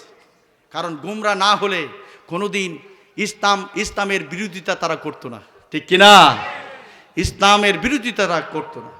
আল্লাহ রাব্বুল আলামিন আমাদের সকলকে সঠিক পথে, ইসলামের পথে শেষ নিঃশ্বাস ত্যাগ করার আগ পর্যন্ত ইস্তাকামত থাকার, টিকিয়ে থাকার, দৃঢ়ভাবে থাকার জন্য তৌফিক দান করে সকলে বলে আমিন। আরো জোরে বলে আমিন। আল্লাহ পাক বলছে, ইন্নাল্লাযীনা কাফারু ওয়া মাতু ওয়া হুম কুফফার ফালান ইউকবালা মিন আহাদিহিম মিলউল আরদি যাহাবান ওয়ালাউ ইফতাদা বিহি উলাইকা লাহুম আযাবুন আলীম ওয়া মা লাহুম মিনান নাসিরিন। দুনিয়াতে তারা গুমরা হয়ে যাবে, মিনাদ দলিন হয়ে যাবে। আখিরাতে তাদের অর্জিত ধনভাণ্ডার তারা দিতে চাইবে, কিন্তু আল্লাহর দরবারে তা কবুল হবে না, ঠিক কি না? হাজার হাজার কোটি টাকা অর্জন করেছে, কেউ হাওয়া ভবন করেছে, কেউ আয়নাগর করেছে, ঠিক কি না? ঠিক কি না? কেউ হাওয়া ভবন করে লক্ষ কোটি টাকা পাচার করে দিয়েছে, দেশে আর থাকতে পারে না, এখন বিদেশ থেকে বড় বড় জোরে কথা বলে, আছে কি না? আছে কি না? আর কেউ আয়নাগর বানিয়ে আমাদের দেশে ক্ষমতাকে চিরস্থায়ী করতে চেয়েছিল, কেউ হাওয়া ভবন করে আমাদের দেশে ক্ষমতাকে চিরস্থায়ী করতে চাইছিল, ঠিক কি না? কিন্তু আল্লাহ পাকের পরিকল্পনা ছিল ভিন্ন, ঠিক কি না? ভিন্ন পরিকল্পনা ছিল। আমার ভাইয়ের, আমার বন্ধুগণ, তারা নবীদেরকে হত্যা করতে চেয়েছিল। সোহেল আলাইহিস সালামকে চ্যালেঞ্জ করেছিল, সোহেল আলাইহিস সালামকে চ্যালেঞ্জ করেছিল যে আপনি যদি এই পাথরের পাহাড় থেকে যদি গর্ভবতী উটনি বের করে দেখাতে পারেন, আপনার কথা বিশ্বাস করব, আপনার রাসালতের কথা বিশ্বাস করব, এবং আপনি যে নবী হয়ে এসেছেন আপনি নবী হিসেবে আমরা মেনে নেব। তারা চ্যালেঞ্জ করেছিল। শেষ পর্যন্ত সালেহ আলাইহিস সালাম আল্লাহর দরবারে 2 রাকাত নামাজ পড়ে 2 হাত তুললেন। কারণ সাহায্য কার পক্ষ থেকে আসবে? মানুষ যেটা পারে না সেটা পারে কে? আল্লাহ পারে। সালেহ ইসলাম হঠাৎ করে স্টুরিস হয়ে গেছে। কি সাংঘাতিক কথা! এই পাথরের পাহাড় থেকে গর্ভবতী উটনি বের করা, এটা কি মানুষের পক্ষে সম্ভব নাকি অসম্ভব? অসম্ভব একটি বিষয়কে সম্ভব করে দেখানো, এটা তো একটা আশ্চর্য বিষয়, ঠিক কি না? তারপরেও এই নবী তিনি মনোভঙ্গ হন নাই, তিনি সাহস হারায় নাই। কারণ যে আল্লাহ এই গোটা সৃষ্টি জগৎ সৃষ্টি করেছেন, যে আল্লাহ তাকে নবী করে পাঠিয়েছেন, সে আল্লাহ এখনো আছে কি নাই? আছে কি নাই? তারা মনে করেছিল 2-1 লোককে ফাঁসি দিয়ে বাংলার মাটি থেকে ইসলামকে নিশ্চিহ্ন করা যাবে, কিন্তু আল্লাহর পরিকল্পনা ছিল 2-1 আলেম উলামাকে ফাঁসি দেওয়ার পর তাদেরকে দেশ থেকে বের করে দেওয়া হবে, ঠিক কিনা বলেন? আল্লাহর পরিকল্পনার সাথে মানুষের পরিকল্পনার কি মিল হবে? হবে না। সালেহ আলাইহিস সালাম আল্লাহর পয়গম্বর ছিলেন, 2 রাকাত নামাজ আদায় করলেন, এরপরে আল্লাহর দরবারে হাত তুললেন, মুনাজাত করলেন। আল্লাহর সামনে মনের ভিতরে যতগুলো কথা আছে সব কথাগুলো তিনি আল্লাহর দরবারে খুলে খুলে বললেন। আল্লাহ রাব্বুল আলামিন জিবরিলকে পাঠিয়ে দিলেন, ওগো জিবরিল, আমার নবীর কাছে গিয়ে বলো তার শাহাদত আঙ্গুলটি এই পাথরের পাহাড়ের দিকে শুধুমাত্র ইশারা করবে। এই পাথরের পাহাড় থেকে আমি গর্ভবতী উটনি তাদের সামনে এক মুহূর্তের ভিতরে বের করে দেখায়া দেব। আমার ভাইরা, আমার বন্ধুগণ, সালেহ আলাইহিস সালাম কি জিবরিল যখন এই কথা বলল, তখন সালেহ আলাইহিস সালাম পাথরের পাহাড়ের দিকে শুধুমাত্র ইশারা করলেন, সাথে সাথে গর্ভবতী উটনি তাদের সামনে বের হয়ে পড়েছে। সুবহানাল্লাহ। আল্লাহ পারে কি পারে না? পারে কি পারে না? সেটা তারা বিশ্বাস করে না। তারা মনে করে সমস্ত ক্ষমতার উৎস জনগণ, ঠিক কিনা? ঠিক। সমস্ত ক্ষমতার মালিক কে? আল্লাহ। কিন্তু এক শ্রেণীর মানুষ মনে করে সমস্ত ক্ষমতার উৎস জনগণ। নাউজুবিল্লাহ বলেছেন একজনে, সমস্ত ক্ষমতার মানুষ জনগণ নাকি সমস্ত ক্ষমতার উৎস জনগণ নাকি সমস্ত ক্ষমতার উৎস আল্লাহ? যারা মানুষ মনে করে শিরিক করছে, তো মুশরিক, ঠিক কিনা? এরা কি? মুশরিক। কিন্তু আমরা মনে করি সমস্ত ক্ষমতার উৎস একমাত্র আল্লাহ। আল্লাহুম্মা মালিকাল মুলকি তুতিল মুলকা মান তাশা তাবারাকাল্লাযী বিয়াদিহিল মুলকু ওয়া হুয়া আলা কুল্লি শাইইন কাদির। এই কথা কার? সমস্ত ক্ষমতা কার হাতে? আল্লাহর হাতে। আল্লাহ পাক আল্লাহর ক্ষমতা তাদেরকে দেখায় দিলেন। এরপরে বাচ্চা প্রসব হলো, উটনি থেকে বাচ্চা হলো। তাদেরকে বলেছিলেন উটনি একদিন পানি পান করবে, তোমরা একদিন গিয়ে পানি পান করবে। লা তামাসসুহা, এই উটনিকে তোমরা স্পর্শ করবে না। সুবহানাল্লাহ। উটনিকে উটনির মতো করে তোমরা ছড়তে দেবে। কিন্তু তারা, এই বদবখ্ত লোকেরা, জাহেল লোকেরা, তারা কি করেছে জানেন? তারা দীর্ঘদিন ধরে উটের দুধ পান করেছে। নিমক হারামি কিছু লোক আছে না, দীর্ঘদিন ধরে তারা উটের দুধ পান করেছে। এরপরেও তারা একদিন হঠাৎ করে, তাদের 9 জন বিশিষ্ট একটি দল ছিল, 9 জন বিশিষ্ট ডাকাতের দল। তাদের নেতা ছিল খিদার ইবনে সালিফ। তার পরামর্শক্রমে একদিন হঠাৎ করে উটনির উপর আক্রমণ করেছে। কি করেছে? হঠাৎ করে দূর থেকে তারা উটনিকে হত্যা করেছে। হত্যা করার পর একজনে তারা তীর নিক্ষেপ করেছে, তীর নিক্ষেপ করার পর উটনির পায়ে লেগেছে, হঠাৎ করে উটনি মাটিতে বসে গেছে। এরপর তারা গিয়ে উপর্যুপরি তারা ধারালো অস্ত্র দিয়ে এই উটনিকে তারা হত্যা করে কেটে টুকরো টুকরো করেছে। নাউজুবিল্লাহি মিন যালিক। এই দৃশ্য দেখে উটনির যে একটা বাচ্চা ছিল, দুধের বাচ্চা, যখন তার মাকে উপর্যুপরি যখন এই হত্যা করা হচ্ছে, কোপানো হচ্ছে, এই উটনির বাচ্চাটি হঠাৎ করে লাফ দিয়ে এই পাথরের পাহাড়ের উপরে উঠে গেল।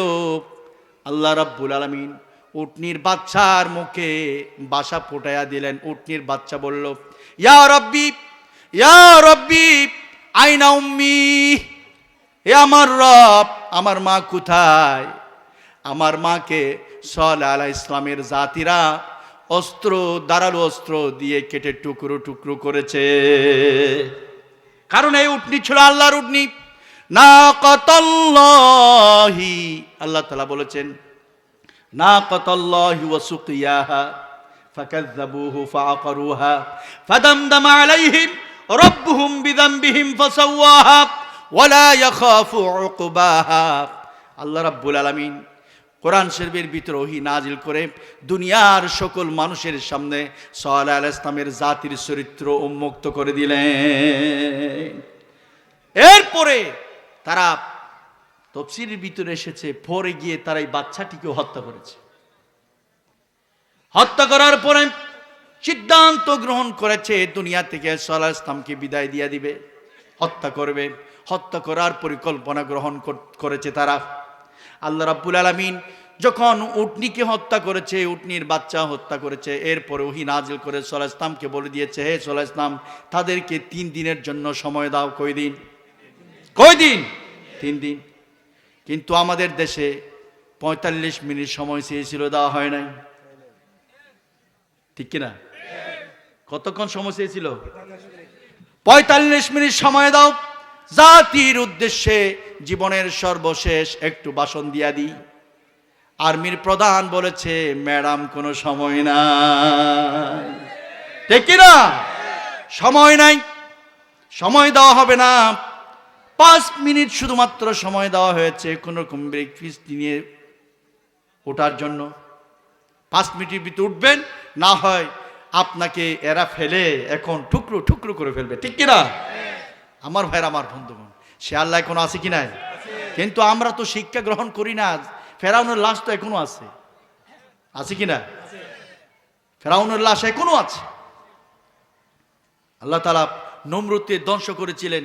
নমরুদ যতগুলো জুলুম ছিল, জুলুম যত প্রকার জুলুম ছিল, সমস্ত জুলুম ইব্রাহিম আলাইহিস সালামের উপর করেছে। কিন্তু বিজয় কে হয়েছে? নমরুদ হয়েছে নাকি ইব্রাহিম আলাইহিস সালাম হয়েছে? সফল কে হয়েছে? ইব্রাহিম আলাইহিস সালাম হয়েছে নাকি নমরুদ হয়েছে? ইব্রাহিম আলাইহিস সালাম সফল হয়েছে। নমরুদকে আল্লাহ তাআলা পাও ভাঙ্গা মশা দিয়ে দুনিয়া থেকে লাঞ্ছিত গঞ্ছনা দিয়ে দুনিয়া থেকে বিদায় দিয়েছেন, ঠিক কিনা বলেন?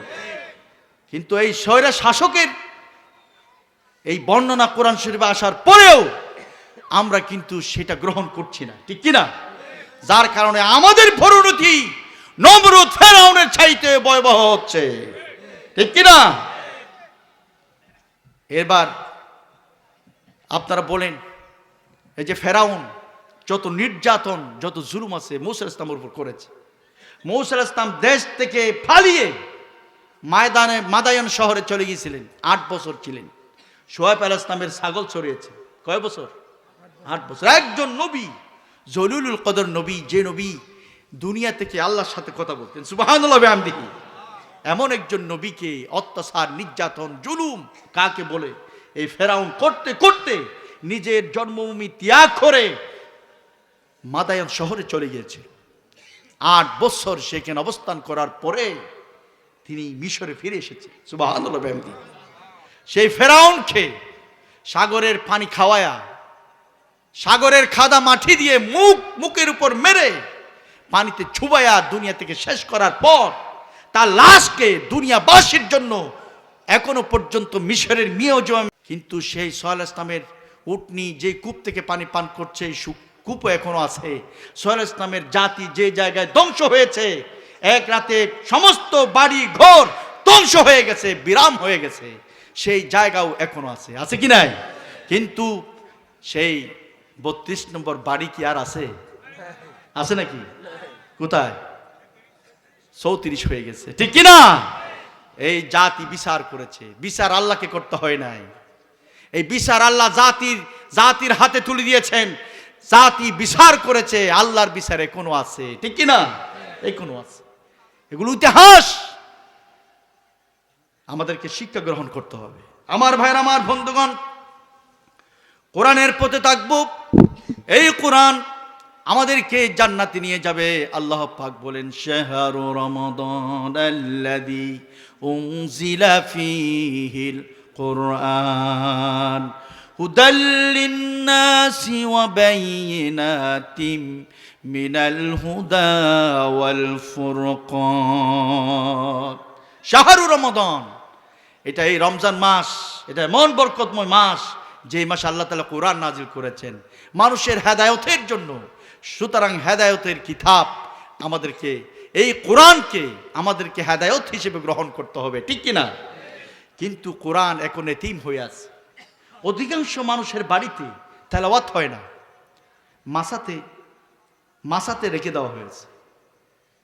ধুলাবালি পড়তে পড়তে এক ইঞ্চি মতো হয় এই কোরআনের উপরে, মাসার উপর কোরআন রাখা হয়েছে, এইখানে ধুলাবালি পড়তে পড়তে 1 ইঞ্চি হয়েছে।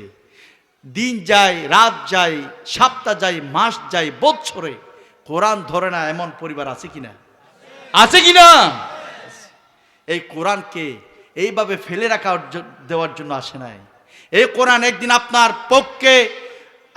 পক্ষে দাঁড়াবে, না হয় আপনার বিপক্ষে, আল্লাহর সামনে আপনার বিরুদ্ধে কথা বলবে, ঠিক কিনা? এই কোরআনকে বাক শক্তি দান করা হবে। কোরআনের সাথে যারা সুন্দর আচরণ করেছে, কোরআনের সাথে যারা সুন্দর ব্যবহার করেছে, কোরআনকে আল্লাহর আইন হিসেবে, আল্লাহর বিধান হিসেবে আল্লাহর জমিনে বাস্তবায়ন করার জন্য যারা সংগ্রাম করেছে, এই কোরআন তাদেরকে নিয়ে আল্লাহর জান্নাতে যাবে।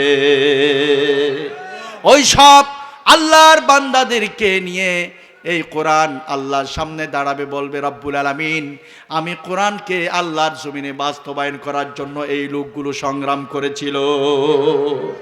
কোরআনকে বাস্তবায়ন করার জন্য আমরা যারা সংগ্রাম করব, চেষ্টা করব, এই কোরআন আল্লাহর সামনে আমাদেরকে জান্নাতে যাওয়ার জন্য সুপারিশ করবে। সুবহানাল্লাহ। আমরা কি কোরআনের সুপারিশ চাই কি চাই না? আমরা কি কোরআন থেকে সুপারিশ চাই কি চাই না? কারা কারা চাই? আমরা কি কোরআন থেকে সুপারিশ চাই? হাত নামান। তাহলে এই কোরআনকে আল্লাহর জমিনে প্রতিষ্ঠা করার জন্য আমাদেরকে কাজ করতে হবে। শুধু তেলাওয়াত করলে হবে না, শুধু কোরআন পড়ে জারপুক করলে হবে না, শুধু কোরআন পাতার ভিতরে, কাতার ভিতরে লেখে পানিতে চুবাইয়া পানি ভরা খেলে হবে না। এই কোরআনের ভিতরে যেগুলো আইন আছে, এইগুলোকে আমাদের বাস্তব জীবনে, সামাজিক জীবনে, রাষ্ট্রীয় জীবনে প্রতিষ্ঠা করার জন্য আমাদেরকে চেষ্টা করতে হবে, ঠিক কিনা? আল্লাহ তাআলা আমাদের সকলকে কোরআনের আইন, কোরআনের বিধান আল্লাহর জমিনে বাস্তবায়ন করার জন্য তৌফিক দান করে সকলে বলে আমিন। ওয়া আখিরু দাওয়ানা আলহামদুলিল্লাহি রাব্বিল আলামিন। আসসালামু আলাইকুম ওয়া রাহমাতুল্লাহি ওয়া বারাকাতুহু।